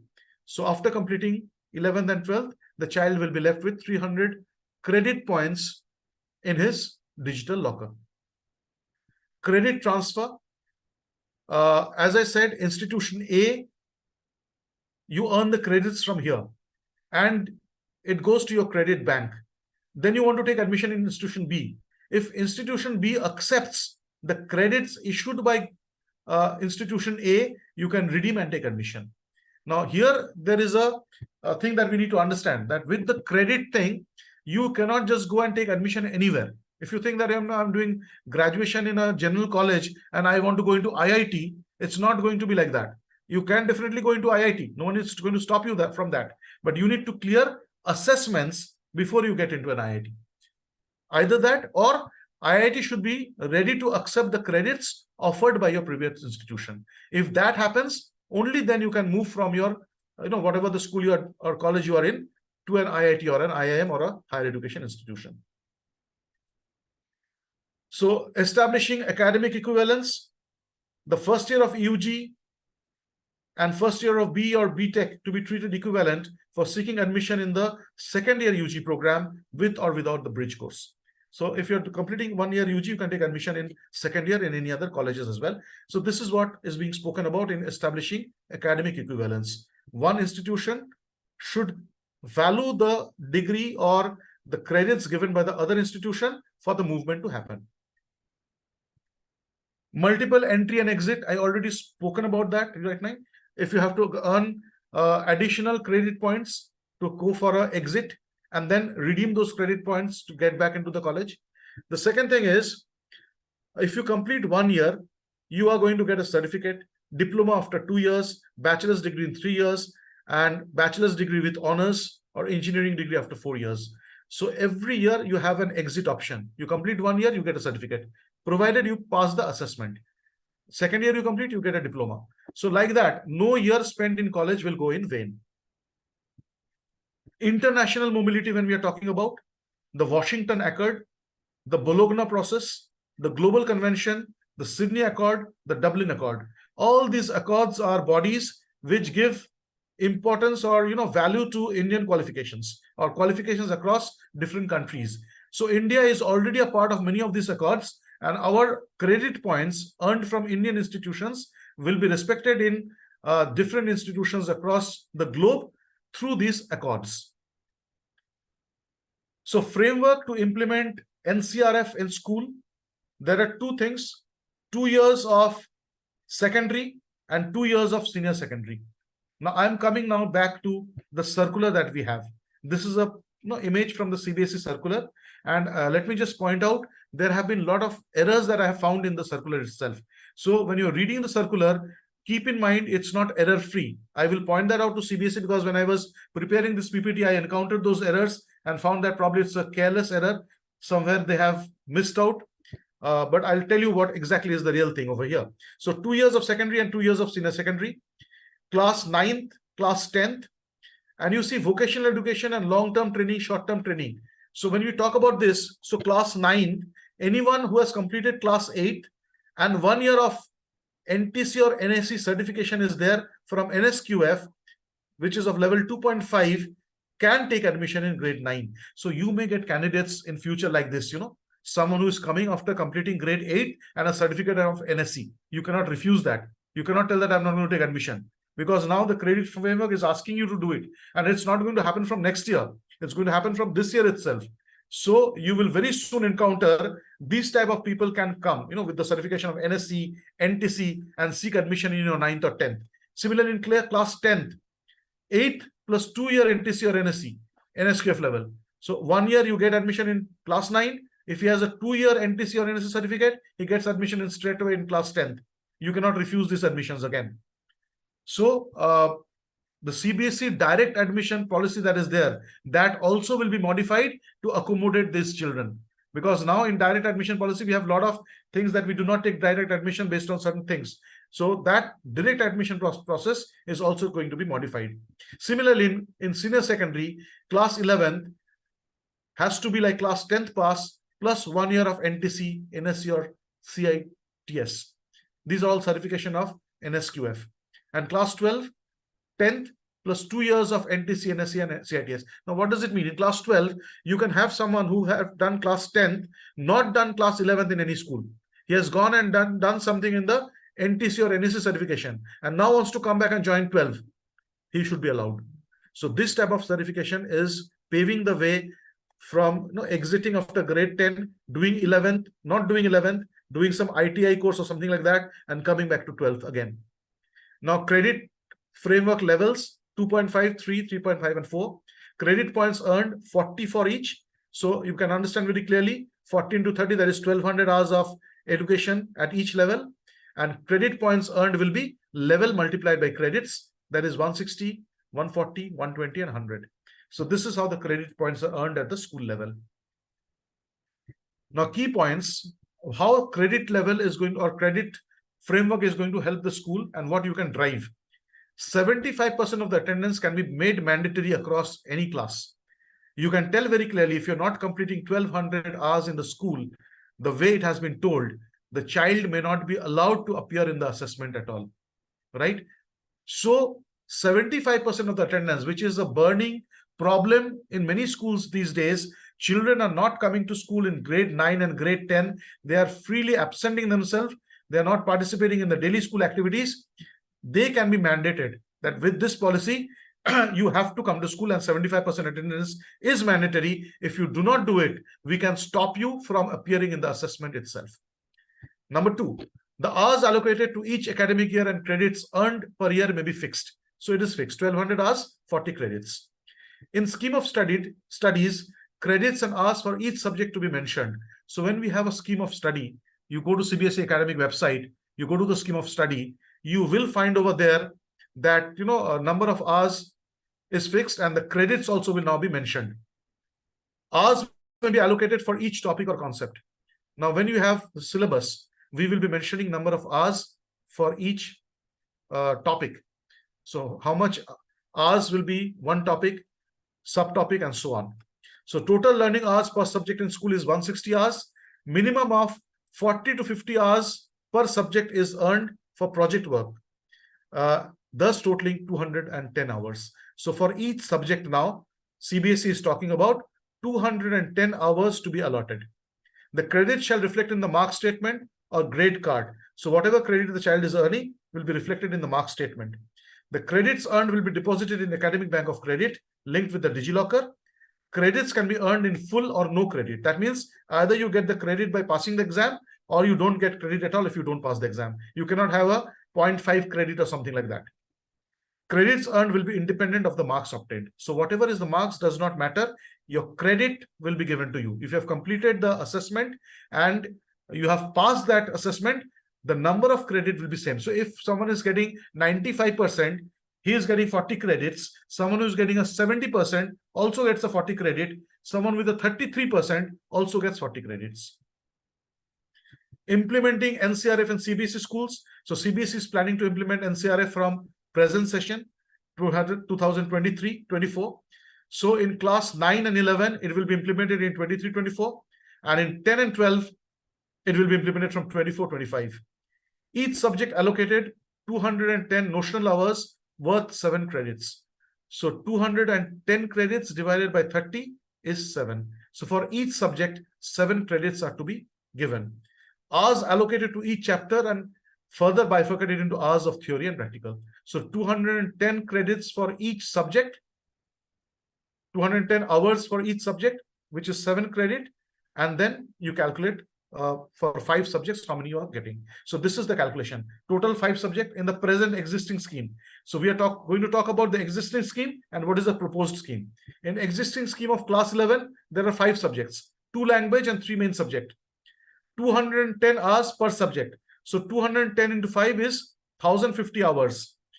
And 150 hours, that is 1200 hours. To make 1200 hours, 1050 has to be added with 150. So this 150 hours is from health and physical education, work experience, and art education. Health and physical education will have 60 hours, 30 hours for work experience, and art education 60 hours. So 7 credits per subject. Health and physical education and art education 2 credits each, and work experience 1 credit. So total credits will be 40. 5 subjects, 7 credit per subject is 35, and 5 credits that is coming from 2 from HPE, 2 from art education, and 1 credit from work experience. So that makes total 40 credits. If the child takes additional 6th and 7th subject, the credit will be given to the child provided he passes the 6th or the 7th subject. So if the child passes 6 subjects, he will be given 7 more credits. So 47. If he passes with 7 subjects, he will be given 7 more credits, and he will pass with 54 credits. So 40 plus 7 plus 7, that makes it 54. Allocation of credit will be like this. Language 1, 210 minutes, 7 credits. Language 2, 210 minutes, 7 credits. So 210 divided by 30 is 7, right? And this will be the marks, right? Marks out of what the score is being given. So 90 credits for health and physical education, and 60 credits for 60 hours for art education. And these are the credits, 3, 2. So this is how the credit system is allocated right now. Number of hours and number of credits allotted. That makes between 40 to 54, depending on 6 or 7 subjects taken. Sample mark statement is going to look like this. Subject code, theory, practical marks, total marks, grade obtained, and credits earned. So you can see very clearly 40 credits are to be earned in the year, 7 for each subject, 2 for health and physical education, and 1 for art education. So this 1, 2, 3, 4, 5, this makes it 35. This 2, 37. This one, 38. Now this is the error I was talking about. It is 40, right? But the calculation adds up to 38. So you have missed over here something. What is that? Work experience also 2 credits. So then it will be 2 plus 2 plus 1. That will be 40. Similarly, in class 9, the proposed scheme is of 10 subjects. Like 5 subjects is there right now. NCF is talking about 10 subjects, 3 languages plus 7 subjects. And these 7 subjects are going to be maths, science, social science, art education, physical education, vocational education, and interdisciplinary areas, which is environmental studies. 120 hours for each language and interdisciplinary area. 150 hours will be devoted for math, science, social, and vocational education, and 60 hours for art education, physical education, and health and well-being. When you see the allocated credit, it will look like this. Languages, number of hours will be 120. For subjects, main subjects, it will be 150. Physical education, 60 hours. Art education, 60 hours. And the credits are given as per the number of hours. So 120 divided by 30 is 4. 150 divided by 30 is 5. So credits you are getting by straight away dividing by 30 hours, because 30 hours make 1 credit. So 1200 hours, 40 credits.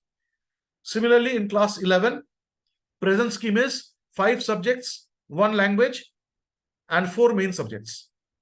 210 hours allocated to each subject. So 210 into 5 is 1050.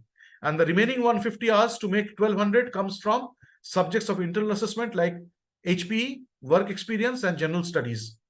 HPE will be having 60 hours, 2 credits, work experience of 30 hours, 1 credit, and general studies of 60 hours, 2 credits.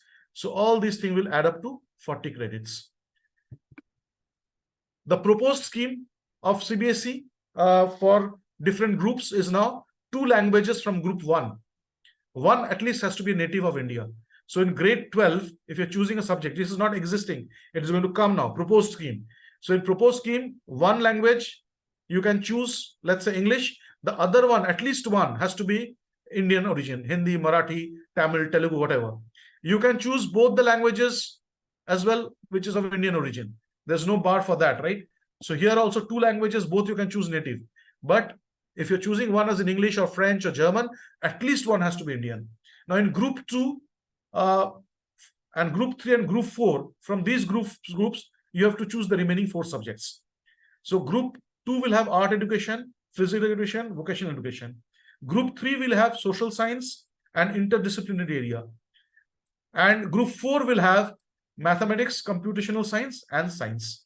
So out of these subjects, 2 you are choosing language, and 3 remaining 4 you can choose from any of these groups. It can be a mix, or it can be from one group also. It can be a mix of all the 3 groups also. So right now 11th and 12th we are doing with 5 subjects. With the new proposed scheme, it will be at least 6 subjects. And the proposed scheme, the marking system will be like this, hours wise. So subject 1, language 1 and language 2 will be given 180 hours in a year and will be given 6 credits. Subject 3, 4, 5, 6, and 7. 7 is optional. So we said 2 languages and 4 more subjects. So 2 languages and 4 more subjects will be 210 minutes each, 7 credits each. And if it's an optional 7th subject the child is taking, then another 7 credit points can be earned with that, and the total credit point will go to 47 credits. So 1200 hours, and it can be either 40 credits if the child is taking 6 subjects and 47 credits if the child is taking 7 subjects.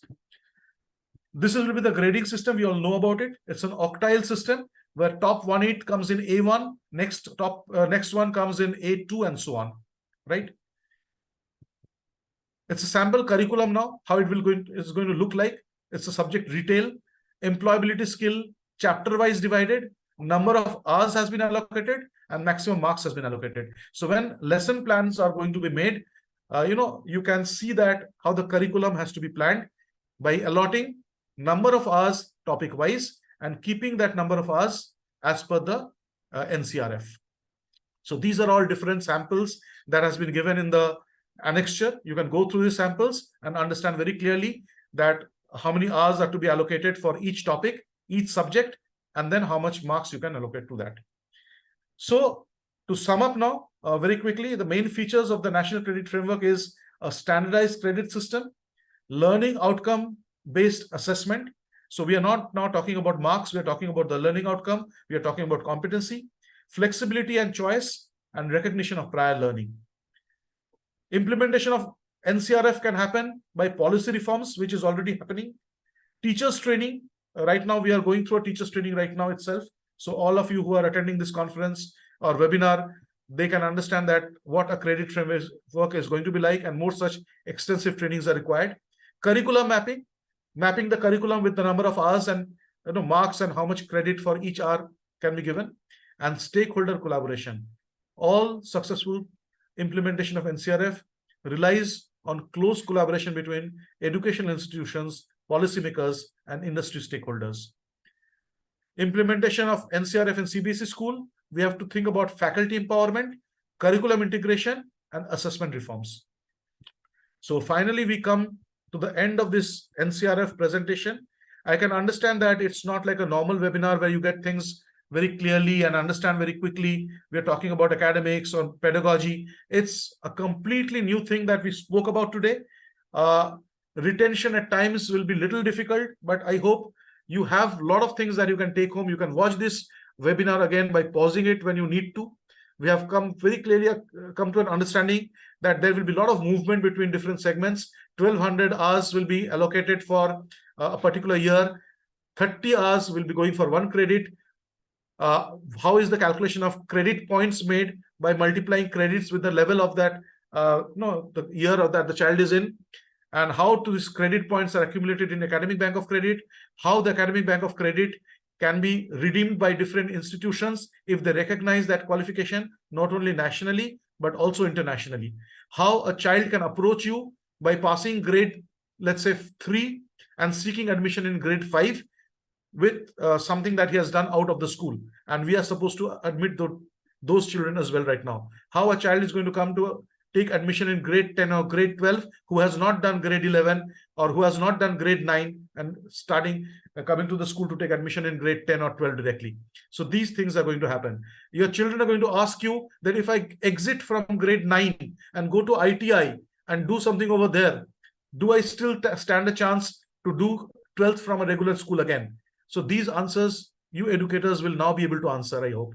And then someone asks you, if I do some job after I complete my schooling, how it is going to impact me. So I showed you straight away the credit points can be multiplied with those 4 levels of experience, and straight away the credit points or number of credits will get increased. So with that, I have shared my understanding of the NCRF, which I went through different documents and gathered. Now, if there is any question or you need any more clarity, please feel free to ask me. Over to you, ma'am. Thank you, sir.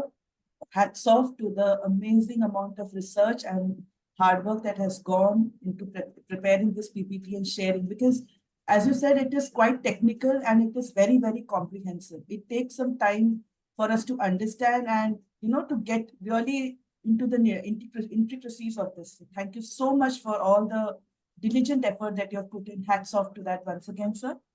So participants, if you have any questions, sir will be more than happy to answer those. You may raise your hand, we'll unmute you. In the meanwhile, sir, I had some questions coming up in the chat box as well as in the question answer. May I ask those? Yeah, sure. Nupur ma'am, could you please wait, if you don't mind? So the first question that comes over here is, does it mean that the assessments will be connected to the credits awarded? Yes. If there is no assessment, no credits will be earned. As simple as that. It said that only spending hours is not enough. If you are assessed and you clear the assessment, then only the credit will be added to your credit bank. Okay, I hope the doubt has been dispelled. So the other question is, if a learner shifts from social science to engineering, how will he manage in second year of engineering without understanding the basic concepts that he's supposed to learn in first year? Right. So, just tell me now, for example, if you are doing social science and you want to go into engineering domain, let's say that is the case which has been asked, right? So since you have not studied engineering at the level year 1, does it mean that you cannot study at your home or, non-formal mode or informal mode? You can still do it, right? So you can get the updated knowledge about that particular year. And remember what I told, that every time you're going to seek admission in the next higher level, there are certain criteria that whether you have completed this, and then you need to clear an assessment also. So once you are appearing for engineering this year 2, you have to clear an assessment and take admission. To clear the assessment, you have to do your background work. Only then you will be able. So we are not stopping you, but that does not mean that we will pick you up from there and make you sit in year 2 straight away. You have to work hard for it, get the knowledge, get the competence, and then go there. Absolutely. Thank you so much for that. When will the schools incorporate this system? And what is the possibility that private schools will also go ahead with this? Right now, it has started. There is no second thought to it. The circular was rolled out in the month of November, 30th November, right? So it's high time that you start implementing it. And now what needs to be implemented? What you need to do is right now, last webinar I shared my thoughts on holistic progress card. So right now what I'm doing silently is to the holistic progress card also adding the credit points. This is the first thing that we need to do. In our report card, whether it's a holistic report card or whatever report card you have, start adding the credit points, at least in grade 9 and grade 11. Because it is said that this year, grade 9 and grade 11 implementation start. Now, if you do not do it, what will happen? If you do not do it, I'm pretty sure next year, CBSE will ask you, submit the credit points earned by the student in grade 9. And if you do not do it, you will be left with the blank hands. Because this credit point of 9th and 10th is going to be accumulated, and then it will go to the credit bank. So CBSE will give a form where you need to submit, like the LOC or something like that, where the credits also have to be mentioned. So start working on it. Use this webinar recording and see how the report card, I share the sample report card, start making the report card based on the number of hours that you allocate. Thank you, sir. So basically, schools don't have a choice. They will have to abide by the rules as early as possible this year itself, right? Right. Yeah. So in case a child leaves the school after standard 7 and comes back with the required number of credit points to take admission in class 7, do we have to conduct any test for admitting him? Does age not Can you matter repeat the here? question, ma'am? It was not very clear. Yeah. In case a child leaves the school after standard 7 and comes back with the required number of credit points to take admission, do we have to conduct any test? Does age not matter here? Right. So when we are talking about that, I have shared with you that format, if you remember. I'll very quickly show you again how you're going to look at that. It's very important to understand that format, which I shared earlier. I'll just show you that movement part. 1 minute.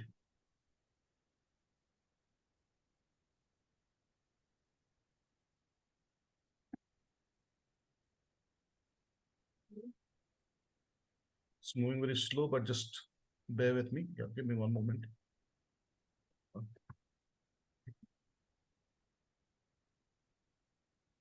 Yes. Now, see this.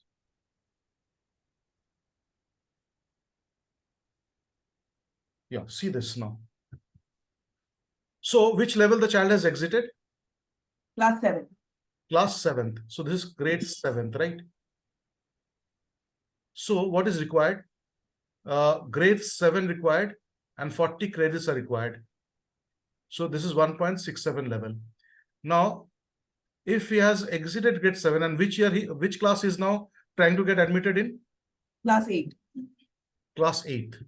So in all these columns, in addition to column 7, that is column 7 is no formal education ability to read and write whenever job requires. So this is short-term training. We're not talking about that. We're talking about, in addition to column 7, advanced literacy and numeracy skill at NSQF level 2 through NIOS for grade 8 certification.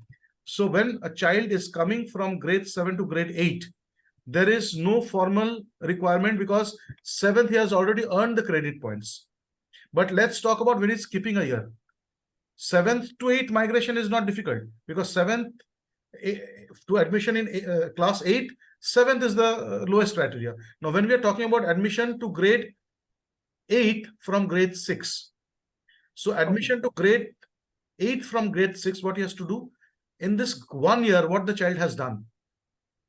In addition to column 7, advanced literacy numeracy skill at NSQF level 2 through NIOS, so he has to do something from NIOS to get the grade 8 certification. So he can exit, but by exiting, he cannot sit idle.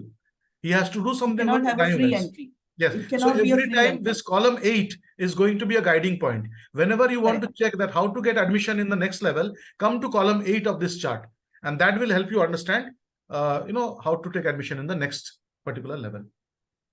Absolutely. Thank you so much. I hope the doubt has been clarified. But now, doctor, 1 minute. NIOS does not have an assessment at grade 8 or 9. Yeah, they directly assess at grade 10, no? Right. 9th assessment, right now what they're doing is they will make changes in that assessment also, because I told you that a lot of assessment changes are going to happen, because here it will be an on-demand assessment again. Achha. If I'm trying to go to a next level, so on-demand assessments will be allowed in NIOS.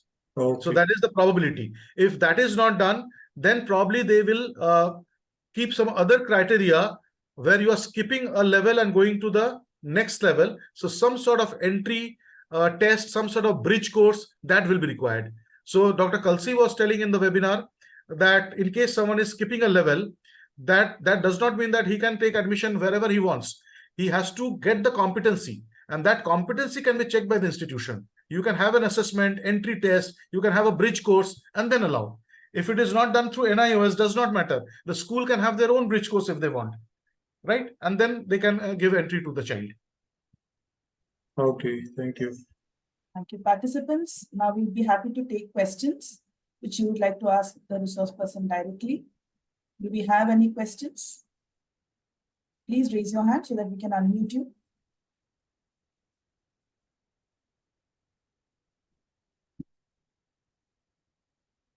We don't have any participants.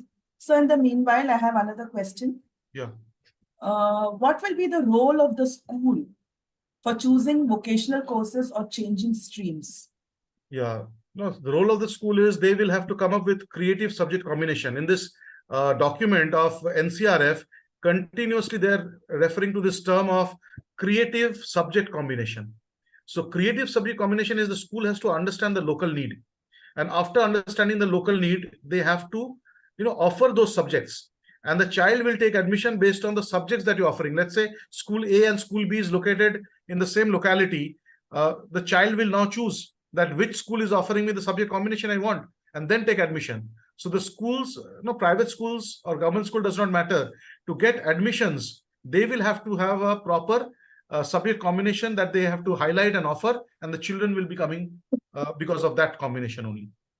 So which will entail more recruitments also. Yes, more recruitments, more skill education. People will be, recruited in the schools. So a lot of jobs are going to be definitely created in the schools as Absolutely, absolutely. Ms. Tarkeshwari has raised her hand. You may unmute yourself. We have unmuted you, ma'am. You may ask your question. Okay, good evening. Am I audible? well. Yeah, Yes, absolutely. Yeah. Okay, I want to know what type of documentation is required for this, because now SQA is also in picture. Is this also included in the SQA, or what kind of registry we have to maintain for this? And for how many classes? So see, what we are talking about is in the 1200 hours, documentation is automatically happening in the way, in form of keeping records. You're keeping a record, right? You're transacting classes, you're giving projects, you're giving homeworks. So all these records are automatically maintained. The thing is, when you are doing it at the school level, for school reference, you need document. But when you're planning for going to the next higher level, for example, a child has exited and then wants to come back, he needs to keep his own records. For example, if he has done some job somewhere, he has worked, studied in ITI or any vocational course or a skill subject, they need to keep the documentation and they need to produce in the school. And as far as the school documentation is concerned, you just need to keep the records of the number of hours and the number of credits that are being given to the children. And when you're planning the subjects, curriculum, you need to assign number of hours based on the total number of hours that is allotted to each subject. So 210 hours for one subject. So how you're going to break it up in chapters? That record you can keep. And do not get confused with the SQA thing, because SQA is a different thing. It's a quality thing. And here it is more about assigning credit, which is directly related to the number of hours spent and assessment taken divided by 30. That's it. It all starts from scheme of work, right, doctor? Yes, absolutely. Tarkeshwari ma'am, I hope sir has clarified your doubt. Sonali ma'am, you may unmute yourself. Yeah, ma'am. Just now, sir was talking about the report card, sample report card. So, can we get it so that we can work for our school? Can you? Sorry, what you said? Sample report card, which you shared just now. You said. Yeah. Right. You can make a similar report card for your school. See, sample report card is nothing different. What it is doing is just adding credits. That's it.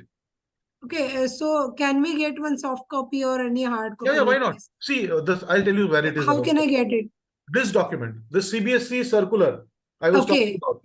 This CBSE circular, you take it out and the sample report card is given on page number 5th sheet. In the 5th sheet itself, the sample report card has been given like this. Okay, sir. Okay. Yes. Yes, sir. Thank you so much. Right. So this is from the, okay, Nupur ma'am, you may please unmute yourself.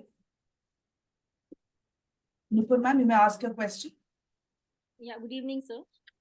Sir, I wanted to ask, like, in this frame of things with the credit system and all that, will the paper pattern and assessment of CBSE, like for class 10 and 12, will it remain the same? It cannot remain same. Yeah. It cannot remain same because here we are talking about competencies that has to be earned, right? We are talking about people coming from informal or non-formal education to formal education as well. So here we do not need, assessment based on rote learning. We are talking about assessments where the competency will be checked, because you are going to move from one level to another level based only on competency factor. So rote learning will now take a backseat. We have been talking about rote learning should not be there, but nothing was done. As long as the examination system remained the same, rote learning still exists, right? No matter how hard we talk about Bloom's taxonomy and all these things, rote learning and remembering plays a major part of the education system, because we are testing the children on the rote learning itself. The questions are like that, and it's mark driven. Now we are going from a mark driven to a credit driven system. So when from marks driven to credit driven system, marks will not matter much. Competency and credits earned will matter. Because to take an admission in a particular college, remember, I should have credits, I should have a competency, and then I can approach the college. It's not necessary that I have the marks also. If I have the competency, colleges are being advised. That is the reason UGC or this Higher Education Council has been roped in. If they start refusing, child does not have 90%, I'll not take admission, then this entire thing will fall apart. Then there is no value to the credit system at all. So the colleges will now take admission irrespective of the marks if you have the competency. So now the schools and colleges will design assessment in a way which will test the competency. And that is the reason CBSE is paying so much emphasis on competency-based assessment and education. A tab has been given in the CBSE website where competency-based questions are being showed. So this is going to happen. And the assessment is also going to change from pen paper based to something different. For example, if you see, I told you someone who has never studied now wants to come back to school. Now, what will you tell? You will ask him, apart from the basic foundation literacy and numeracy, of certain skill that he can demonstrate by his experience, that I have worked in this area, I know how it works, and I'm going to give an assessment based on my prior knowledge. So prior knowledge, when it is being recognized, it means it is going beyond the books. Prior knowledge is not bookish knowledge. Prior knowledge is job knowledge. Prior knowledge is activity knowledge. So when activity knowledge and rote learning is taking a back seat, and real work experience or job ready people are coming to earn the qualification, the assessment also will be different. It will not be a bookish question anymore. It will be asking what is required in that job, right? So even in schools, different levels that we have, we are talking about competencies. In the holistic progress card, the curricular goals and competencies are now being mapped. So these competencies have to be achieved. So when a child is going to grade 6 from grade 5, what we need to check is, are the competencies there or not? And then, as I told, another thing very important, do not forget, because all of these things have to be taken as a totality. I covered so much in detail. That was the reason that someone can fast pace their progress as well. So I can study for 3 months in class 6 English, and 3 months I take an assessment, and from the 4th month I start studying class 7th English. That will also happen. So here, whatever is conventional, the idea of a conventional classroom, an idea of a conventional syllabus, conventional time, that is being broken. So I will take 3 months course, 3 months English course in the class 6 and start class 7 syllabus straight away. That can happen. At the same time, if I'm a slow learner, I may require 15 months. I'll ask for the assessment after 15 months that I want to take the assessment now. I'm not ready for it when 12 months were there completed. I now another 3 months I require. An on-demand exam again will be conducted by the schools. Okay, sir. Thank you, sir. Thank you, sir. Salam, sir, do we have time for a few more questions? Doctor, what do you say? I have time, no problem. No, I don't have a problem. I don't have a problem. Thank you. Questions we can answer. Thank you so much. Thank you so much for that. Deepti ma'am, you may unmute yourself. Thank you, ma'am. Good evening, all the dignitaries on the dais. And first of all, thank you for the wonderful session. But I have two major questions after listening to what sir is sharing with us. Sir, now if suppose a student wants to take assessment after his credits or the time duration is over, then it also emphasizes that maybe the teachers have to be ready with question papers right at the beginning of the course, or at least they should have a framework wherein they can generate question papers as and when the child needs it. And second thing, if the assessment pattern will change, so is it going to also bring some changes in the curriculum or the current syllabus which we are sharing with the students? Are these two questions? Thank you, sir. Thank you, ma'am. Very good question. As far as the curriculum is concerned, we already know that a reduction in the volume of the curriculum is already happening. NCERT is doing that, right? 30% reduction of syllabus is happening. The second thing is, when we are talking about the assessment part, I understand, as I said, there will be certain mental blockages that we have because it was happening from so long. When we talk about assessment, immediately the thing that comes to our mind is a question paper. Now we have to understand there can be forms of assessment that goes beyond the normal question paper form, right? It can be an assessment that which is computerized. In assessment, every time if you have to make a question paper for individual children, it will be a very uphill task. Teachers cannot do it. So what we need to do is we need to have a digital system. Remember, in the holistic progress card, as well as this national credit framework, there was a point which I think many of you missed in the beginning. I said technology will be extensively used. We cannot drive certain things without technology.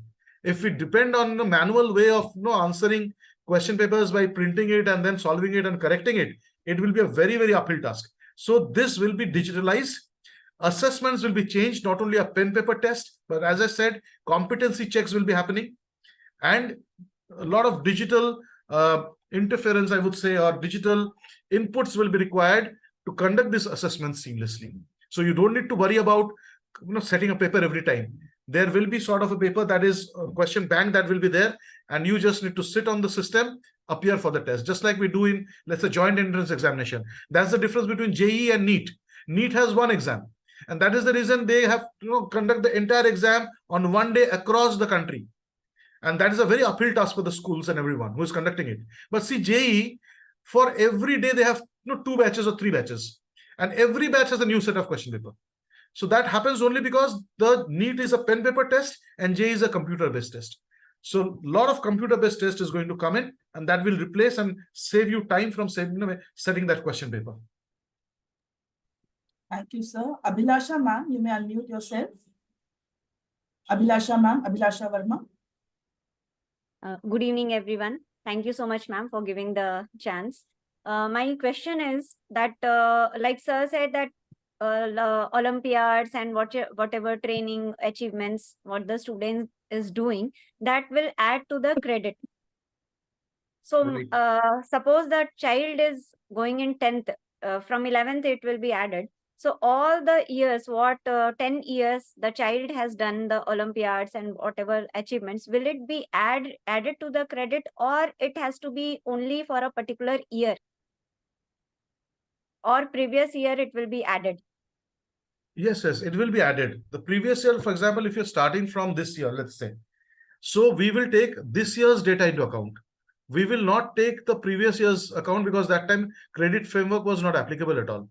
But right now, when we are starting the journey, we have to understand whatever happens from now on, we need to document that. If the child is scoring something in the Olympiads or hackathons, that also will add to the credit point of the child.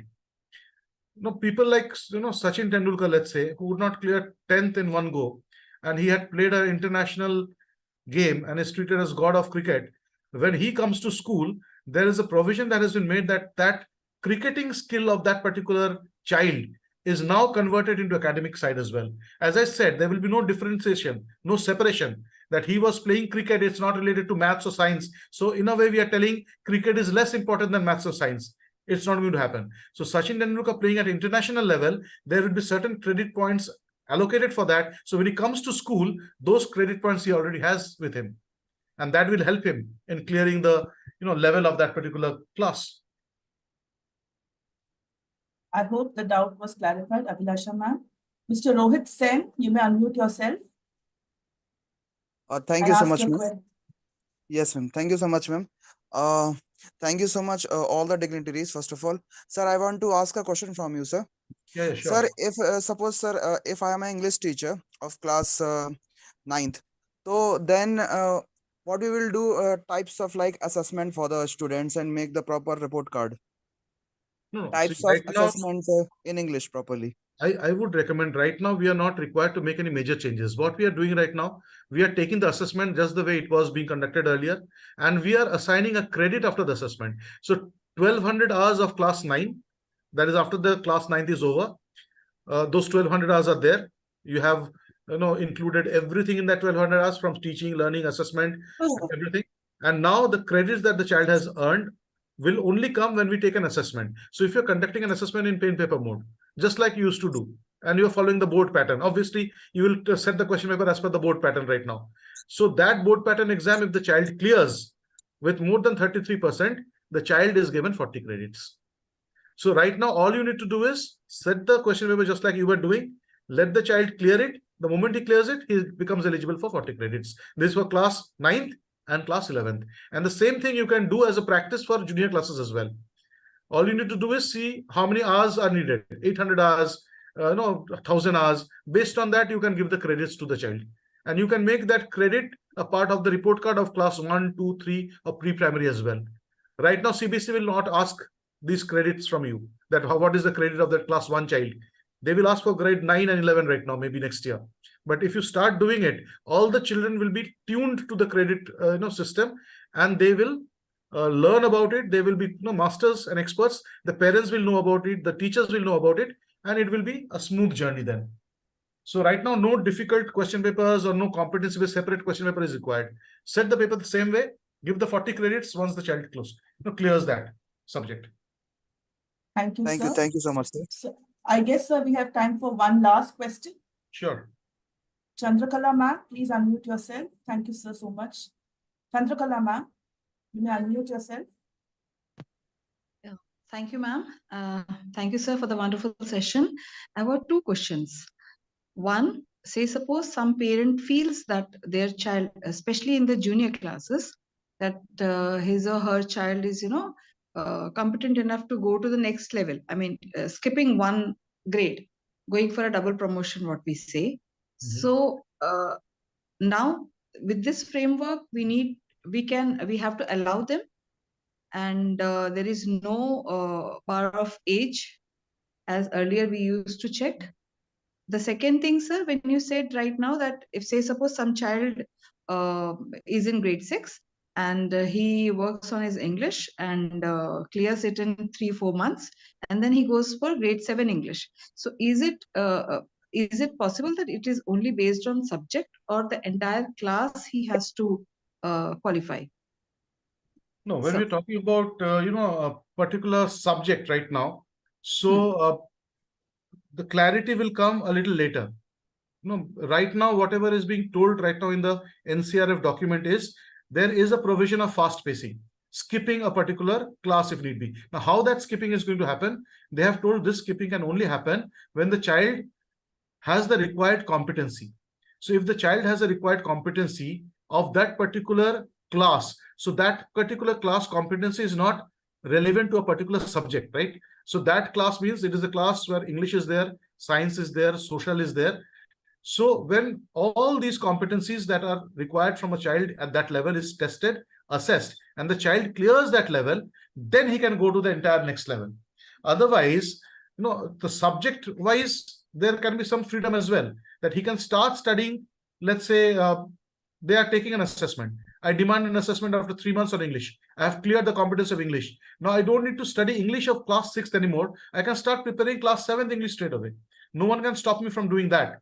But when to go to the next level, class 6 to class 7 entirely, then you need to clear all the subject competencies that is required of that particular class.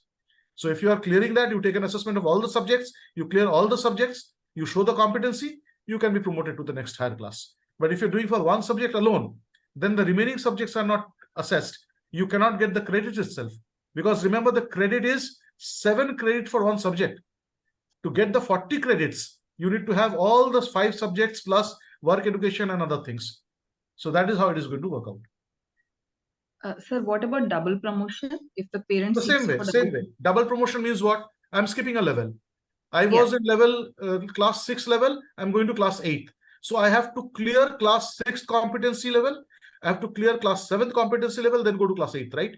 So I have to have 2 assessments before I go into class 8. And this assessment can be on demand. This can be arranged prior to the year being closed. Before the year comes to a close, these assessments can be arranged. And this is not going to happen for every other child, right? This is going to happen for exceptionally brilliant and gifted children. Now think about it. How many such children you have in the class? 1 or 2? 5 max in a class of 40? So that is the way you have to think. You cannot have everyone who is a gifted child. Gifted child is one who is in a 1,000 child, one child, right? Like that. So assessment for gifted children has to be planned, not impacting the other children at all. So these children will come and ask for the assessment, and the school can plan, talk with the parents. If they feel they can fast pace their learning, we are not going to, the main thing you have to understand is now no one is limiting you that you have to spend 1 year to cross that year. You have to spend 1 year in 6, then go to 7. No, you clear the competency level of 6, you go to class 7. So here, what we said, number of notional hours, 1200, that is fixed, but that is not so much fixed that there cannot be exceptions. So 1200 notional hours is normally fixed for every other child, because notional hours for average children. But for brilliant and exceptional children or very slow learners, children with disability, this 1200 hours can be altered to suit the need of the child, either fast-paced or slow-paced. Thank you, sir. Thank you so much. Thank you so much. Words fall short, Dr. Swarup Datta, for the kindness and the magnanimity you have shown in clarifying all these doubts so patiently, and humble gratitude to you, sir. The way that you have gone, the methodological approach that you have taken have gone a long way in simplifying the national credit framework for all of us. It is now a privilege for me to propose the vote of thanks at the end of this webinar. Just interrupting for 1 second. I'll tell again everyone, please remember the circular that has been issued. Whatever has been written over there, a lot of calculation errors are there. So when you are referring to the circular, you will find at times that 40 credits are not being added up. Somewhere it's telling 6-7 subject, how it adds to 54 credits. So don't get confused. There are errors in that particular circular. So I would recommend that I have taken the circular into account and also the original document of National Credit Framework. I have heard Dr. Kalsi's webinar in detail and shared the things over here. I understand that it is not very attractive because we are talking about figures and credit system. It's not going to be very attractive webinar, but trust me, this particular webinar, if you save, it will be a lot of help to you in long run. So don't go by the circular alone, go by what I showed over here.